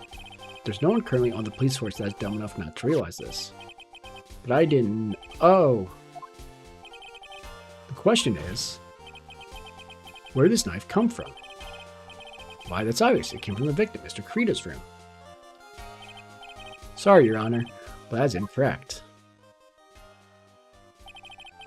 The victim ate a last meal before he was murdered. With that being the case, I'd like to draw the court's attention to what is on top of the table. Yes, he's got a knife and a fork. There's a knife and a fork on the table. Then, where in the world did this knife come from?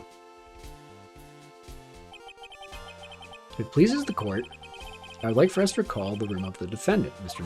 Guard. Yes, the knife's missing. Especially what was on top of his table. There's something missing. Perhaps it is a single knife? We investigated the leftover dishes for fingerprints, and while we were investigating, we came to the conclusion that Mr. Mattengard's knife was missing. Irk. Mr. Mattengard had gone to the victim's room with the knife he had used during dinner. Why would he carry a knife on a visit? To kill, of course. With that, I believe the prosecution has proven this was a premeditated murder. Except if he took the knife to kill him, why didn't he kill him with the knife? And why would he stab him and leave it there? With his fingerprints all over it. Amazing, Mr. Edgeworth. Absolutely brilliant, a brilliantly clear deduction. It seems like Edgeworth had this plan from the very beginning. This must be one of those traps, and just walked headlong into it. A murder weapon with fingerprints, and a button from the victim's costume. There's quite a sizable amount of evidence here. I can safely say that any further deliberation is a waste of your Honor's time. Although, I wouldn't mind if the defense were to present evidence not yet shown to the court. Evidence not yet shown means evidence that the court hasn't seen yet. In other words, new evidence. What does the defense have to say about this, Mr. Wright? Well, Phoenix, the judge is favoring the prosecution right now. If we answer with something wrong here, that gavel of his will be ringing out to the sound of our defeat. Mr. Wright, do you have something important and necessary to present to this court? I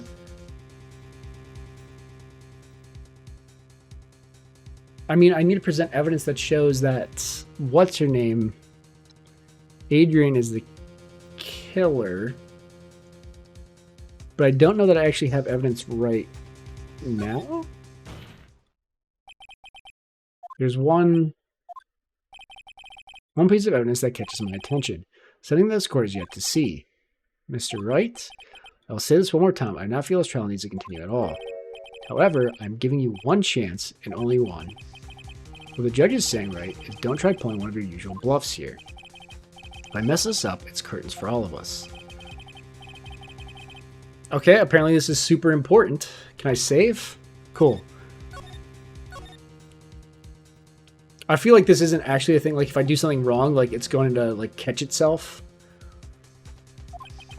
Now then, what is this important evidence that you must show the court? So, couple weird things. Like, this has come up as a thing that's important before. But I don't see how this would be important now.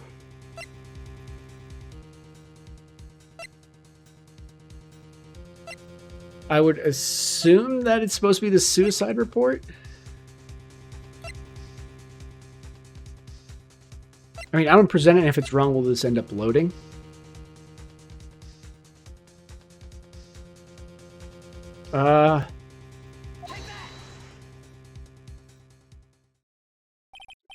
Sorry, right, but this time your bluffing steered you wrong. And see, nothing strange about this piece of evidence. Wait. Okay, so we lost. We'll load it. I don't know what else we're supposed to present this. No reason prolong the trial, yada, yada, yada.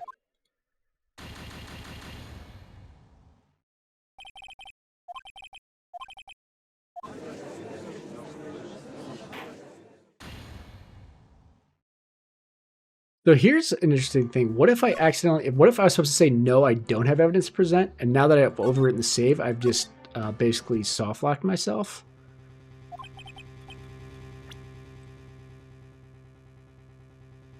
Okay, I have to present something.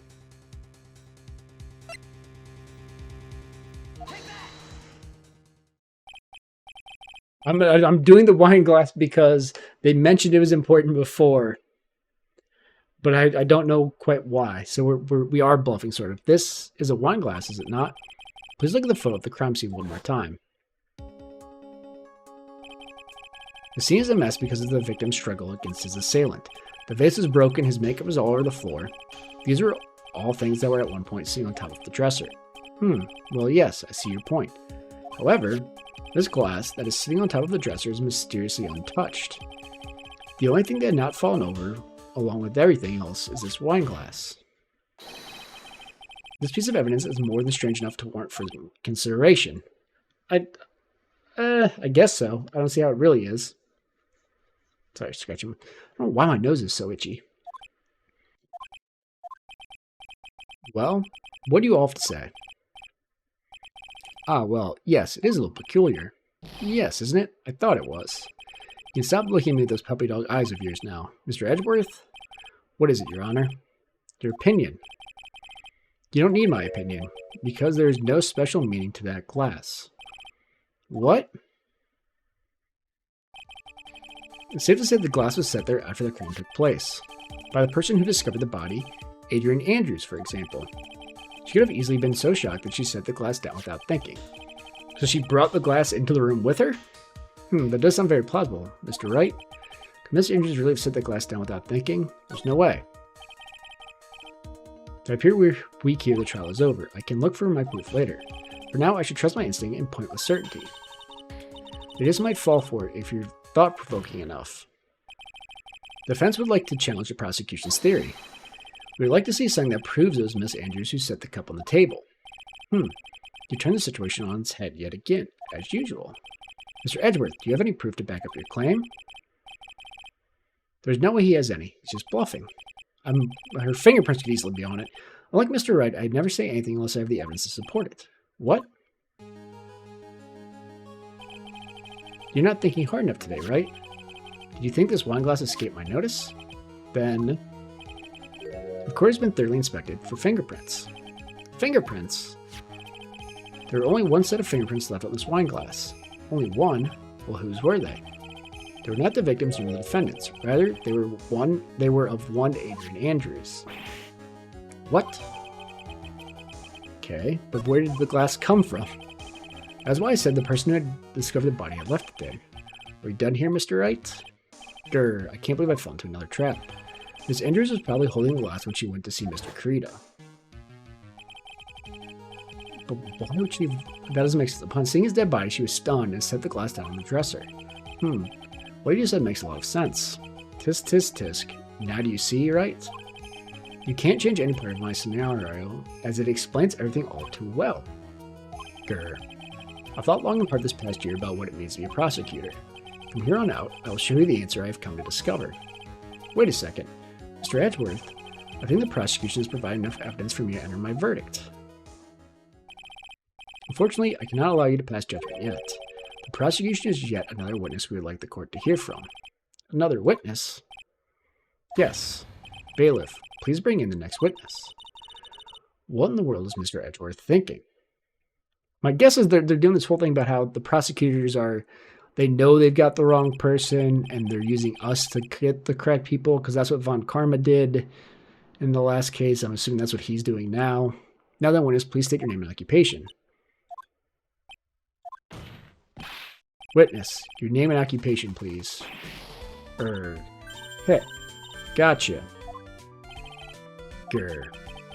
I wonder what happened to that calm composure he had earlier. Oh, edgy boy. It's been, what, a year since we last met, hasn't it? You should be more happy to see me. I saw the report with your testimony, but who knew that under that helmet there was the wicked witch of the witness stand? I tell you, this time I know what I'm supposed to do. So today I'm going to tell you anything and everything. Even things that don't have to do with that terrible crime. Miss Witness, that terrible crime is all this court needs to know. Rat-a-tat-tat-tat-tat. Oof. Shush, I'm talking to my dear Edgy Wedgie right now. Oh, I'm gonna sneeze.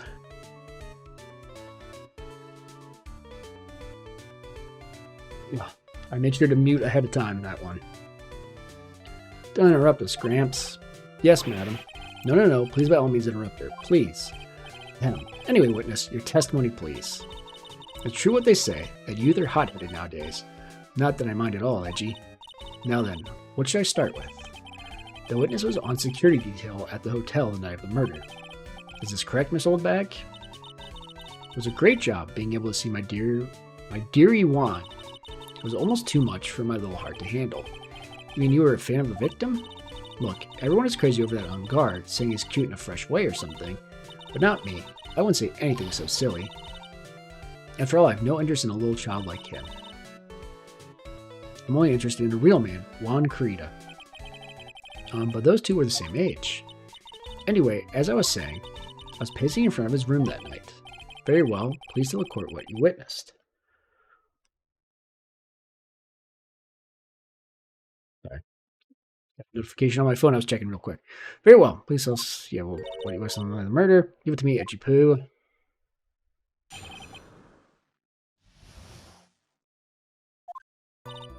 Anyway, after the ceremony, I went to pace around in the hallway in front of his room. There was something I was interested in finding out, you know? Well, since I was on the job, I made sure to keep a good eye out the whole time.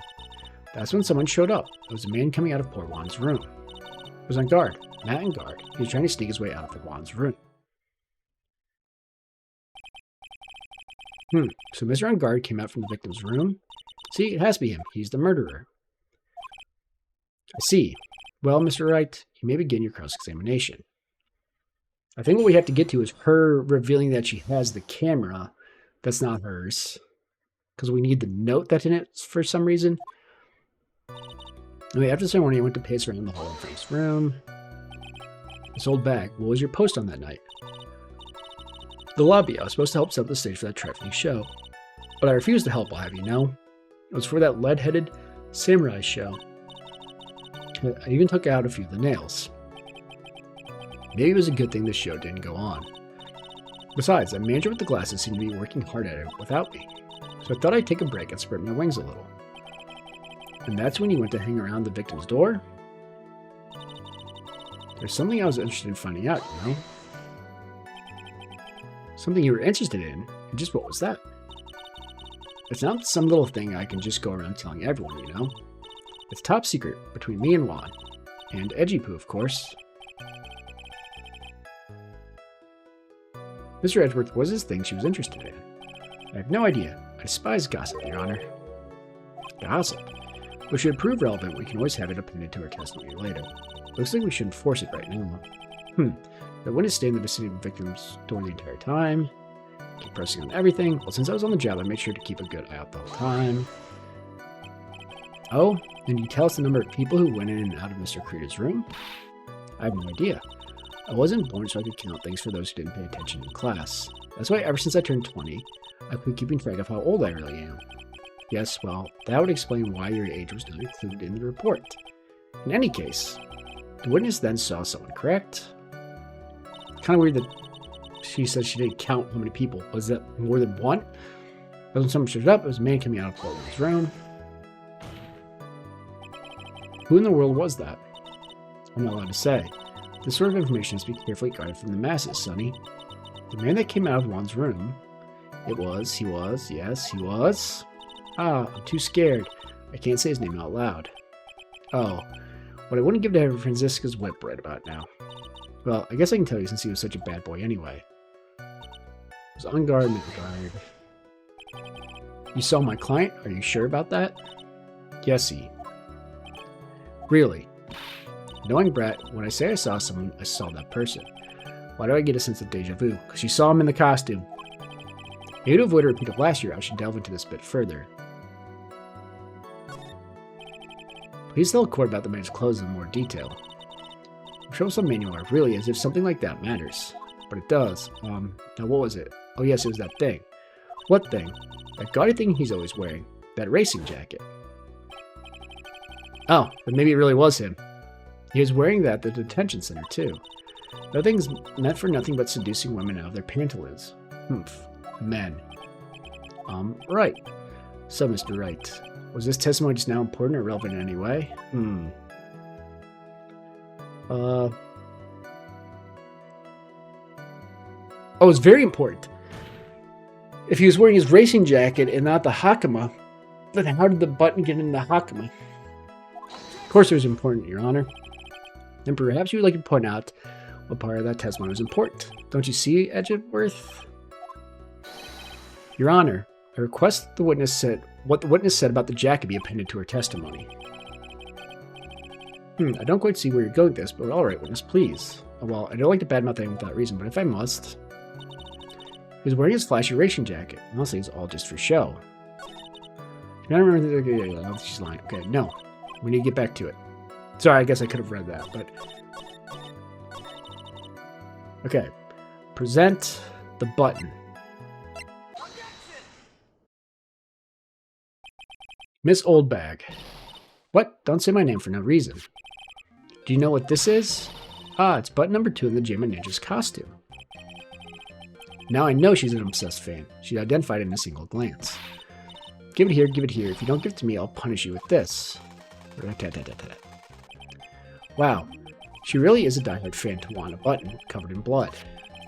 This button was discovered on Mr. Engard's body during a full-body search. See? This button proves beyond a shadow of a doubt it was that rascal Engard. It was caught up in the pleats of his Nickel Samurai Hakama pants. See? See? Engard is the Nickel Samurai. Witness.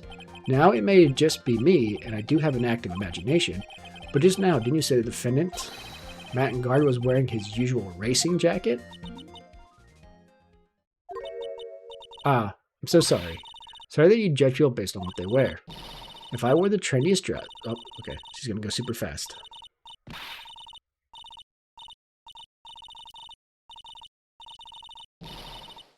I might have tried to keep up with that, but no. It's too long.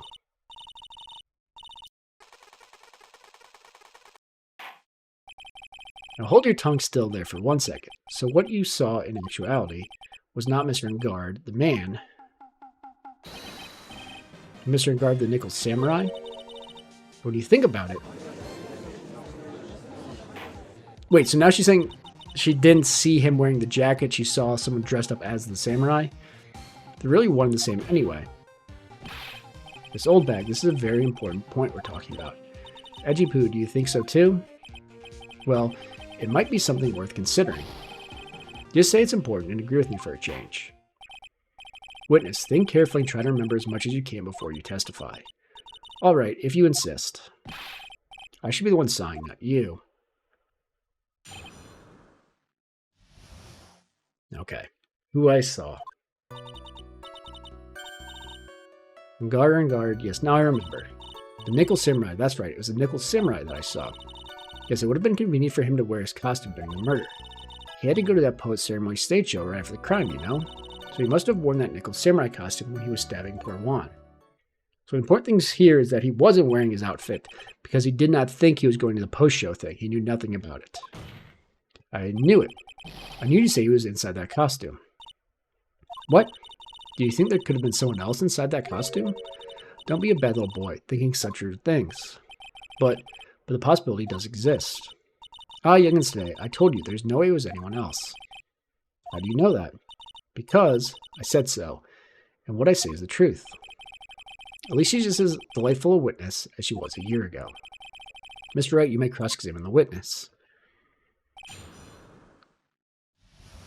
Okay. Guard on guard. Yes, now I remember. I'm not going to press that. Nickel Samurai. That's right. It was a Nickel Samurai that I saw. Be a little more careful with your testimony, please. Not too long ago, you said he was wearing his racing jacket, and no, he's not. Not too long ago. Let me ask you this. When you were itty-bitty, what was your grand dream?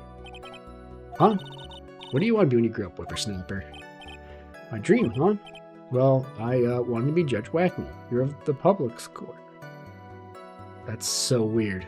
And a super old reference. So what? See? Look where you are now. You're not Judge Whackney, are you? Are you? Well, what I said earlier. Who puts any weight in things like that? But now is everything. I can't be held responsible for the past. Since when did court become theatrics over testimonies? All that matters is the man inside was that... The man was inside that costume. Isn't that enough? Yes, it would have been convenient for him to wear his costume. Apparently I got an achievement for that. And why would that be? That way no one can see his face, of course. There's still no advantage for him that I can see. In fact, you would think the costume would make him stand out all the more. You're such an annoying child, you know that? You disagree with everything I say. Isn't that what you're always doing to me? I got it. Maybe it was more troublesome for him to change in and out of his costume. He had to go to that post-ceremony stage show right after the crime, you know? Didn't. He didn't even know about it. Was there anyone else scheduled to appear at the post-ceremony show? Well, all the contestants were supposed to go on stage in a friendly gesture thing. Did that include the Jamin Ninja? Of course it included him. That's why when a guard came out of Dear One's room, I didn't give it a second thought. I see. Well, anyway... So he must have worn that Nickel Samurai costume when he was stabbing poor Juan. So let me ask you one last time. The person you saw, it really was a Nickel Samurai? Showy as ever.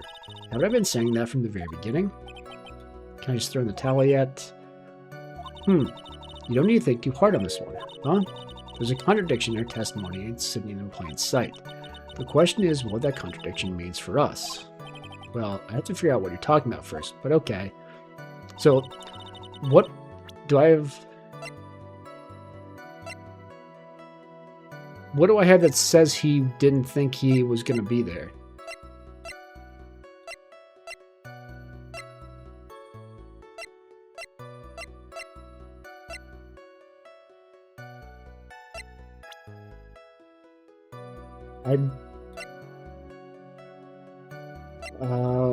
What is the contradiction I'm missing?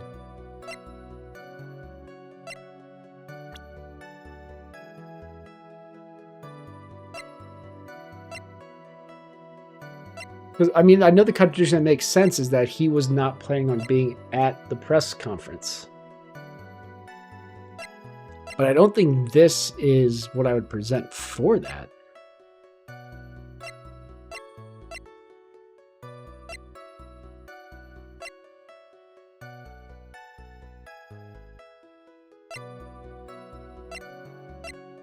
I mean, I guess I could try. The only other thing I'm thinking of is this time of death of 8:15 thing. But I don't think that makes sense either. Why would he have been wearing his outfit is another thing. Let's look through this one more time.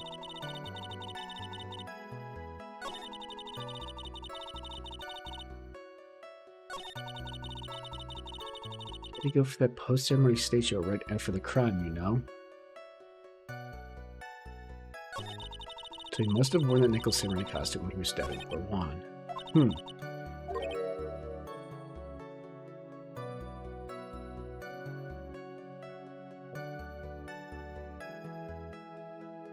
Sorry, something popped up. What the heck?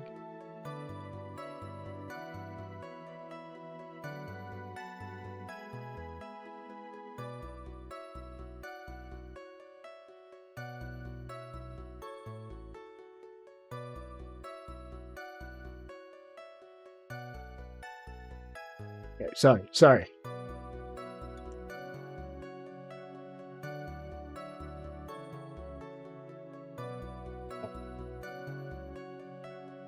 The music pop up. That was very weird. Okay, sorry. Okay, communication is in plain sight. The question is what the contract means for us. I forgot what you're talking about. So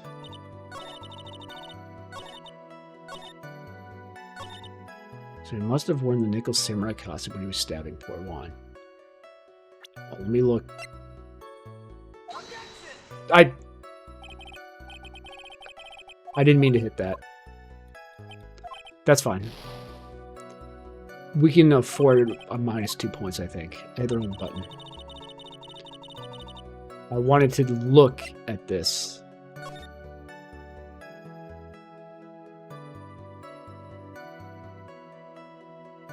So if he was wearing the costume, so...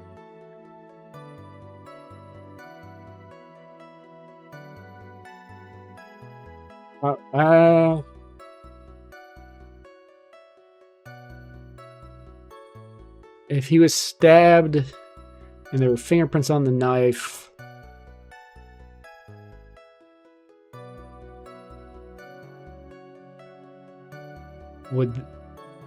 he's wearing gloves.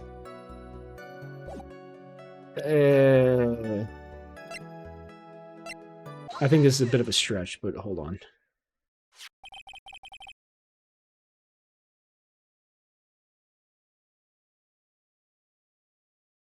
Right, based off of, sorry, sneezing again. Take a look at this. So based off of this response, this is correct. Yeah, so it's a knife. Big deal. If you're trying to scare me with that, I'll have you know it won't work. No, that's not my intention at all. That's the knife that was used in the murder, correct? Your Honor, do you know why this piece of evidence is important to this case? You don't even have to ask. It's because the defendant's fingerprints are on it. Is that what you're driving at? That's exactly what I'm driving at. What are we driving at and whose car are we driving? If Mr. Engar was really in Nichols' samurai costume at the time of the murder, it's impossible for his fingerprints to have been left on this knife. Actually, he would have wiped all previous fingerprints on the knife right off. Oh, that's right. The Nichols samurai wears gloves, doesn't he? He probably took his gloves off before he began the stabbing. And why would he do something like that? To leave his prints on the murder weapon? There's no way he would do something like that. However, there's one possibility. Then let's hear your possibility. It's very simple. The defendant went to the victim's room while in costume, as the Nichols samurai. At that time, the defendant held no intent to murder. He was probably just going to relax and talk with the victim about the stage show, which is why he took his gloves off. But the murder still did take place. It's well known that there was bad blood between the defendant and the victim. But you're saying if he went there to murder, didn't go there to murder him, then why would he have had the knife? Yes, I've heard that before. Well, Mr. Wright, what do you have to say about Mr. Edwards' theory? So let me get this straight. Edwards' theory goes like this. When the defendant went to the victim's room, he had no intention of killing him. Now, up to this point, are there any problems with this theory? Yeah. This theory contradicts something in earlier testimony. What are you babbling about? Now, for argument's sake, let's suppose Mr. Engard was the killer. If that's the case, I think it's impossible for the killer to have gone to the victim's room without intent. Well, because of the knife. This was used by Mr. Engard at dinner. Yes, we did establish that. Which means that if my client was, in fact, the killer, then he brought this knife with him when he went to visit Mr. Kurita. I suppose. However, you just said it yourself. At that time, the defendant held no intent to murder. If that were true, then why would he bring a knife? He wouldn't, would he? Which means, Mr. Edgeworth, your theory was flawed from supposition 1. One more thing. If the murderer was wearing the costume at the time of the murder, then there should be glove marks left on the knife. Which means the defendant's fingerprint should be all over it. Shouldn't be all over it like bees on a hive. And that brings me to my final point. This knife was planted by the real killer to hide their identity and mislead us. Order, order, I say. Order in the court. Was this knife really planted by the killer? Why would the murderer do such a thing? I mean, to frame Engard, obviously. To frame my client, Mr. Engard, of course. To frame? Aren't you forcing the interpretation just a little too hard on this one? We just established that the witness saw the Nichols samurai in costume. If that were true, there shouldn't be a single fingerprint on this knife. Grr. Witness. Looks like I've made your life a tiny bit more difficult, huh, Edgy Poo? Witness, did you or did you not really see the Nichols samurai? Well, I guess at first I might have forgotten, but... Are you saying you mixed up Mr. Engard with the Nichols samurai, his character on TV? I mean, I can't really do anything about that now. Look, I was waiting around in front of their doors because, well, I wasn't waiting around for the Nichols samurai, that's for sure. She wasn't waiting for the Nichols samurai. Alright then, who were you waiting around for? That's top secret to anyone outside of security. I have a feeling that you were waiting for Mr. Juan Kurita, am I correct, witness? Ha ha ha.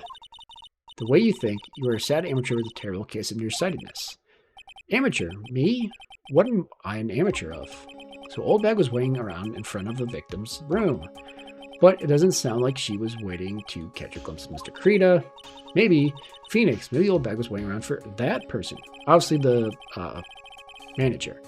That's who I think Maya's hinting at. It's certainly possible. Miss Old Bag, you were waiting around for this person to come out of the victim's room, weren't you? Oh, she's on the second page. Adrian Andrews. Who is this person? This is Adrian Andrews, Mr. Uncard's manager. But why would the defendant's manager be in the victim's room? It seems that this is the latest rumor in circulation, Your Honor.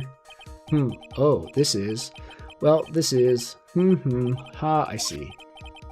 The judge seems to be really into the article, if it can be called such a thing. And this manager with the initials AA are saying it's Adrian Andrews. Without a doubt, the witness thought so as well. Looks like you found me out. Well, that's fine. I can throw away this whole sworn to confidentiality stuff then. Witness?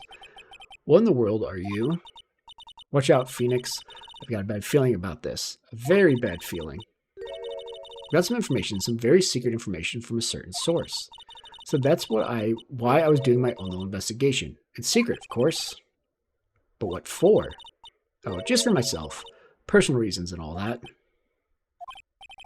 Well, Mr. Edgeworth, how will you proceed from here? I really don't want to do this, however, I cannot simply let this point slide. I see. Very well then. Witness, please testify about this secret information. Get ready. This is going to take the wind out of you youngins. I'm sure we're all capable of handling this. Really, it's not like we're 10 years old.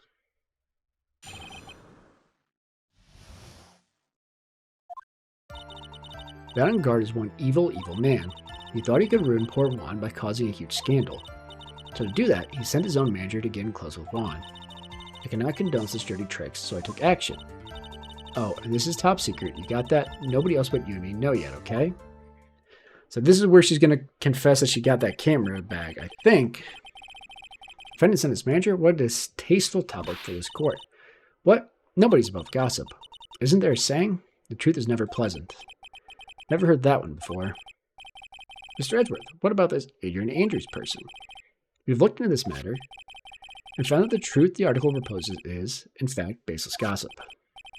But should this be true, then this proves that the defendant did bear ill will towards the victim. So this means I have to smash this rumor once and for all. Now then, Mr. Wright, you may cross-examine the witness. Be careful, the old bag seems rather excited now. That's right, on guard is nothing but your average foul-blooded youth. Well, as the old saying goes, you've got to burn old bags with fire.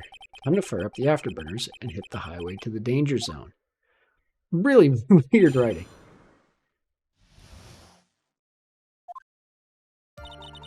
On guard is one evil, evil man. You can't say something like that without proof. That's just slander. But it's true. That woman was getting intimate with poor Juan. Look, it says so right here, doesn't it? Manager to the stars, Miss AA. The name of the magazine came from his gossip land. What? Are you saying that gossip is all just a pack of lies? What do you know? I suppose next you'll swear to me that the news is 100% truth. Honestly, Sonny, you can't discriminate between the news and gossip. Yes, discrimination is bad, Mr. Wright. Discrimination? When did I do anything like that? Anyway, a guard will never get me to say touche. He thought I could ruin poor Juan by causing a huge scandal. A scandal? What do you mean by that? You're a dim-witted one, aren't you? I can't believe you don't know what a scandal is. Honestly, what are they teaching kids in middle school these days? No. I wasn't asking what the word scandal means. Even I know that much. Well, that guard thought he could own a monopoly on popularity. So to do that, he sent his own manager to get in close with Juan. You don't have any proof that Mr. Guard did any such thing. You must be suffering from shock. The shock of hearing the truth. And now since you're in so much shock, you can't do anything right. You're right, I can't do anything, but boy do I wish I could do something about you. Alright then, Sonny, show me what you've got. Can you show me proof that a guard didn't bear any ill will towards Juan? I don't think I have anything like that.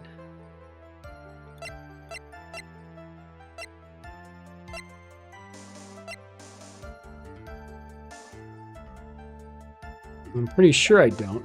I don't have anything to offer. See, just as I thought, and you were lecturing me without saying things without proof. You've just given me a free pass to say whatever I want, whenever I want, silly boy. Me and my big mouth. That's the way the cookie crumbles, for you anyway. I cannot condone such dirty tricks, so I took action. So what do you mean by I took action? Like I already told you, I was lying in wait close to the crime scene. Once this slimy woman came out of Juan's room... She came out of his room, which you didn't mention before. Oh, when she came out. She hadn't actually come out. I was going to capture her and teach her a good lesson, something you youngins need. You're going to teach her a good lesson? I was going to make her eat the damaging beams of my ray gun. Like this. No, stop. Well, it's too bad the woman didn't come through the door that night. Oh, and this is top secret. You got that? No one else but you may know yet, okay? Wait. What? I'm a busy woman. Tea time with the kids is over. Secret information that no one else knows yet. If that's true, then how did you know this secret information? Huh? Well, that's because I'm a pro. Yes, that's it. It's a secret. Even if you drill a hole in my brain, you'll never find out. How in the world did that old bag get such a secret piece of information? So no one else is supposed to know the secret information, correct? If that's true, then why do you know it, Miss Old Bag? What? Why are you looking at me like that? Stop that. Witness. I hate to say it, but this is how you came to acquire your top secret info, isn't it? She stole the camera. The investigative photographer, a lot of heart.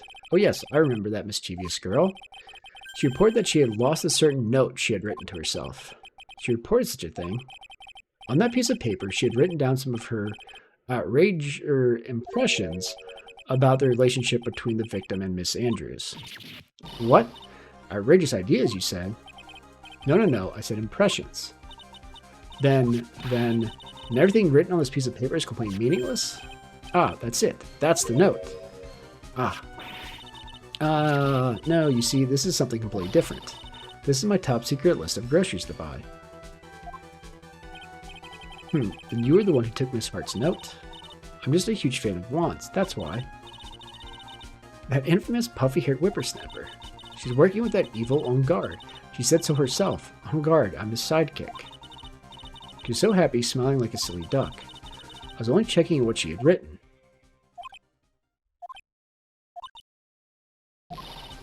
Hedgie Boo, you believe me, don't you? Yeah. I was only trying to help out like the angel I am. It's only one little piece of paper. I've never taken anything else before. You really should come with a supply of cheese to match your vintage wine. Well, it was only a piece of paper. I suppose we can overlook this just once. She looks like she's really sorry. Should I forgive her? More pressure. If I let up on her now, she'll get away. I'll have to find some way to inflict a deafening blow to a prosecution. Witness, you said that the only thing you stole was that note. Is this correct? Stole? Why don't you listen more carefully, you annoying brat? I saved this piece of paper from a terrible only trash can. That's all. You're lying, damn it. And I can prove it. Are you putting my credibility under scrutiny again? Miss Old Bag. I don't believe that note is the only thing you stole that night. The camera. Miss Old Bag. That note was with the camera inside its case, wasn't it? A camera? Yesterday, Lotta Hart was raging a huge stink over her camera. She kept saying something like, my sweetie $1,600 camera disappeared on me. Why, witness. What is it, Gramps? If you have the note, then it's only logical that you have the camera, too. Grr. Looks like you found me out again, Sonny. Is this the camera that you're looking for? Oh, that's... What? Even though I look like this, I'm still a person, you know? I still eat meals like you. I fall in love and borrow things from people. I think your definition of borrow is a little off. I saw that woman's business card, and that's when I noticed it said, Slimebag Celebrity Photographer Extraordinaire. When I saw that, I had to know what sort of pictures she had taken. I'm a professional security guard. It's my business to know these things. Bailiff.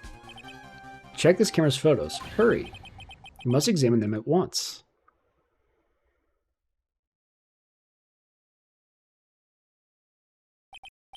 Well, Mr. Edgeworth, what do we have? There's only one photo that seems to be relevant to this case. Please present it to the court. Well, clearly wearing the glove. This is the Nickel Samurai. See, I told you, that's the guy I saw. This proves that the witness was not lying about the matter. Hold on, I want to look at that photo. I need to look at that photo again. What does this all mean, Mr. Edgeworth? Hold on. So, it's dragging on the ground, as opposed to not dragging on the ground. So the person was too short, so it's clearly it's clearly the manager. What does all this mean, Mr. Edgeworth? This photo by itself does not prove that the person in it is the defendant. However, his own confession, Mr. Engard clearly stated that at the time of the murder, he was still in his nickel samurai costume. If that's the case, then this nickel samurai is... Is there a timestamp on the photo? The defendant. Because I still think she did it before... No, she didn't. She could have done it before the one thing, but the whole reason for that was the missing guitar, which doesn't make sense. Okay, how did it come to this? I think this brings us to the end. We have examined every piece of evidence thoroughly. Final comments, Mr. Wright? The court will consider them before we close. Do you agree that this photo is decisive evidence against your client? If this photo really is decisive, then we're done for. If I raise an objection here and blow it, then I would put my life in jeopardy. I can't make a mistake here. There's only one road out of this mess. It's too short. Something strange with it. There's something strange with this photo. I knew this was coming, right? Your thoughts, Mr. Edgeworth? I think we can all agree there's nothing strange with this photo. There's no way for the defense to debunk this photo, even with the bunker buster. Debunk with a bunker buster? Is that what you're planning to do, Mr. Wright? Anyway, please look at the photo one more time. If you really believe you can honestly find something wrong with this photo, then you should only need one chance, correct? Well, I have to find something wrong with this photo. I'm going to save just in case I somehow click in the wrong small area or something. So on this photo, I can't let this chance go by. Where in the heck did she take this photo from anyway? It's all out of focus. Why can't you take a good shot, especially when it counts? Now then, let's hear your objection. What about this photo is strange?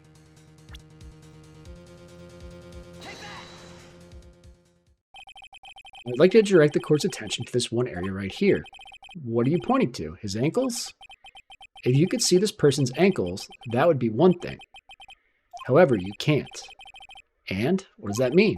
The costume person in this photo could not have been Mr. Engard. What is the meaning of this? I wonder if you would care to elaborate with actual facts, that is. Let's take a look at the Nickel Samurai's poster. Please pay particular attention to the area around the bottom of the hakama. His socks. You can see his socks. Exactly. However, in this photo, Nickel Samurai is clearly holding his hakama up just to walk. There's only one explanation for this. The person inside his costume is clearly much shorter than the defendant. Alright, I think I've turned things around for myself this time. That's curious. Huh? What is? Edgeworth is unusually calm today. That's true.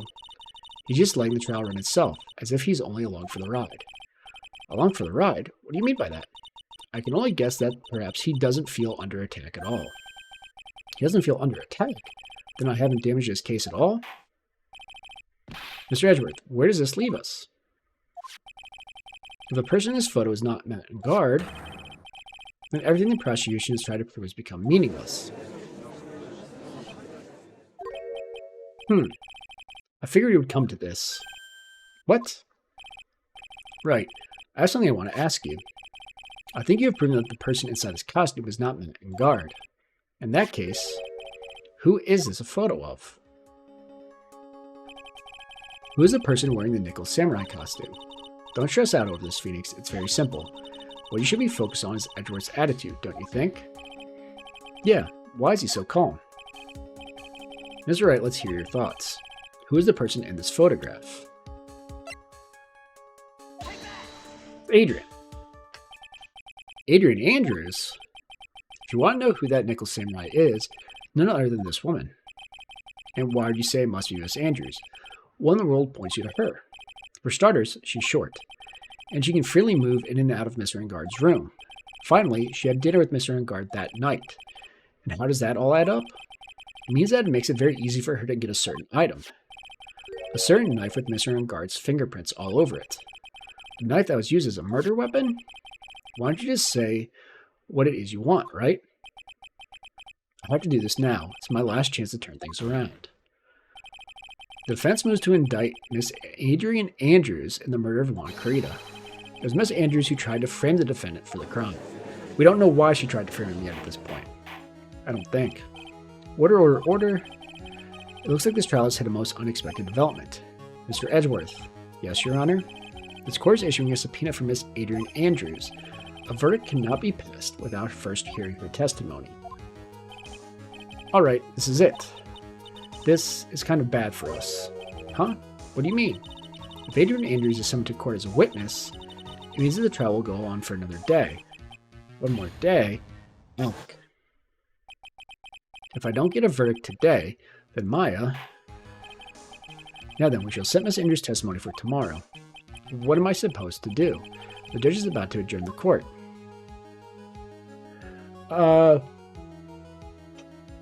Oh, sorry. I don't know if the mic picked that up, but very sudden burp. But, alright.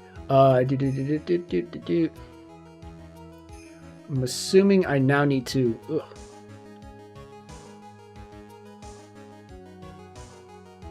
I'm assuming this probably actually doesn't really matter. I'm going to raise an objection, but I'm assuming like Edgeworth is going to jump in here because like this is very case is seeming to be like, oh, the prosecution is actually trying to help us. I don't know if he actually knows about like what's going on or not with the kidnapping. Please, Your Honor, continue trial. You must pass the verdict today. I can't do that. We cannot hear Miss Andrews' testimony if she is not. I'm assuming he had already like brought her. I report wasting such valuable time. Edgeworth?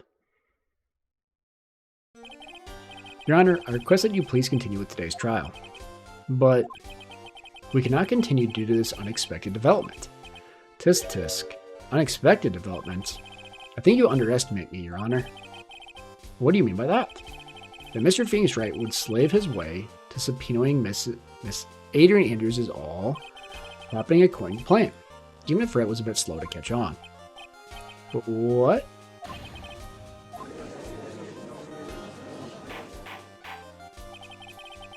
What is the meaning of your statement, Mr. Edgeworth? Miss Adrian Andrews is currently waiting in the prosecution's lobby. She is the next witness. Everything was planned out in advance by that man. Somehow I knew there was no way Edgeworth would overlook Miss Andrews. It looks like this battle is far from over. Exactly. Very well. We'll call the next witness. However, before we proceed, we shall take a 10-minute recess.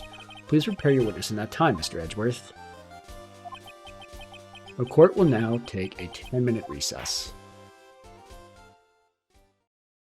To be continued. I think we're going to go ahead and stop there. I'm worried that like this next court session is going to take like an hour, and then I go a little bit later than I wanted to.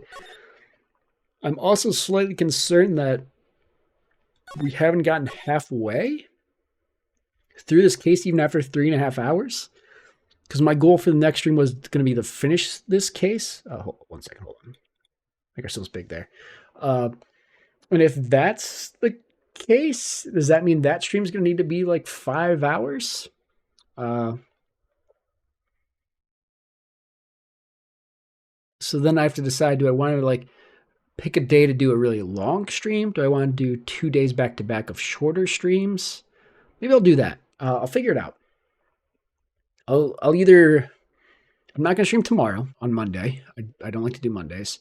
So either I'll do couple 2.5 hours on Tuesday and then finish it all on Wednesday. And if it turns out to be short and like that's only like an hour, I'll play something else. Or I'll just set aside like 6 hours on Wednesday. But then my concern is, what if it's even longer than 6 hours? And then we get stuck. Plus, I don't know if I'm going to be able to go for a full 6 hours. We'll figure it out. But, yeah, I think that's going to do today. 3 hours, 40 minutes is a pretty good size stream to keep building up practice and getting better. Thanks everyone did stop by. We had 2 people chatting at the same time today, so that's pretty cool. Yeah, we had one person the last stream, 2 people today. If it keeps doubling every stream, we'll get up there in no time. If it keeps going up by 1 every stream, that's still pretty good too. I wasn't expecting to have 2 people chatting at the same time on any of my streams for a while. So I'm ahead of schedule, I guess. If anyone is watching from the VOD, I appreciate you guys watching too. I know I've been seeing the Twitch VODs are showing views, which is interesting. I don't know if it's like some just crawler that picks them all up. Like the VODs I'm uploading on YouTube have no views, but I mean, I'm not expecting any algorithm would pick them up, so that's not, unheard of. I'm expecting if down the line, like I've become more popular than the VODs on YouTube are going to get views at that point for people who want to check that out. But yeah, I want to start working on short form content for YouTube, but I don't think like me paring down stuff that happened in this game works. When I figure out what game I'm going to play next, if I do something like Last Epoch, I could do a video that like explains my build and stuff like that. I don't know. I'm thinking about what I want to do there, but hopefully I like during these streams, I'll keep getting a couple more followers here and there and we'll continue to grow. But yeah, that's going to do it for today. Thanks everyone who did stop by, even if you didn't say anything in chat. And thanks again if you're watching the VOD. But thanks very much for watching. Hope you guys have a great day.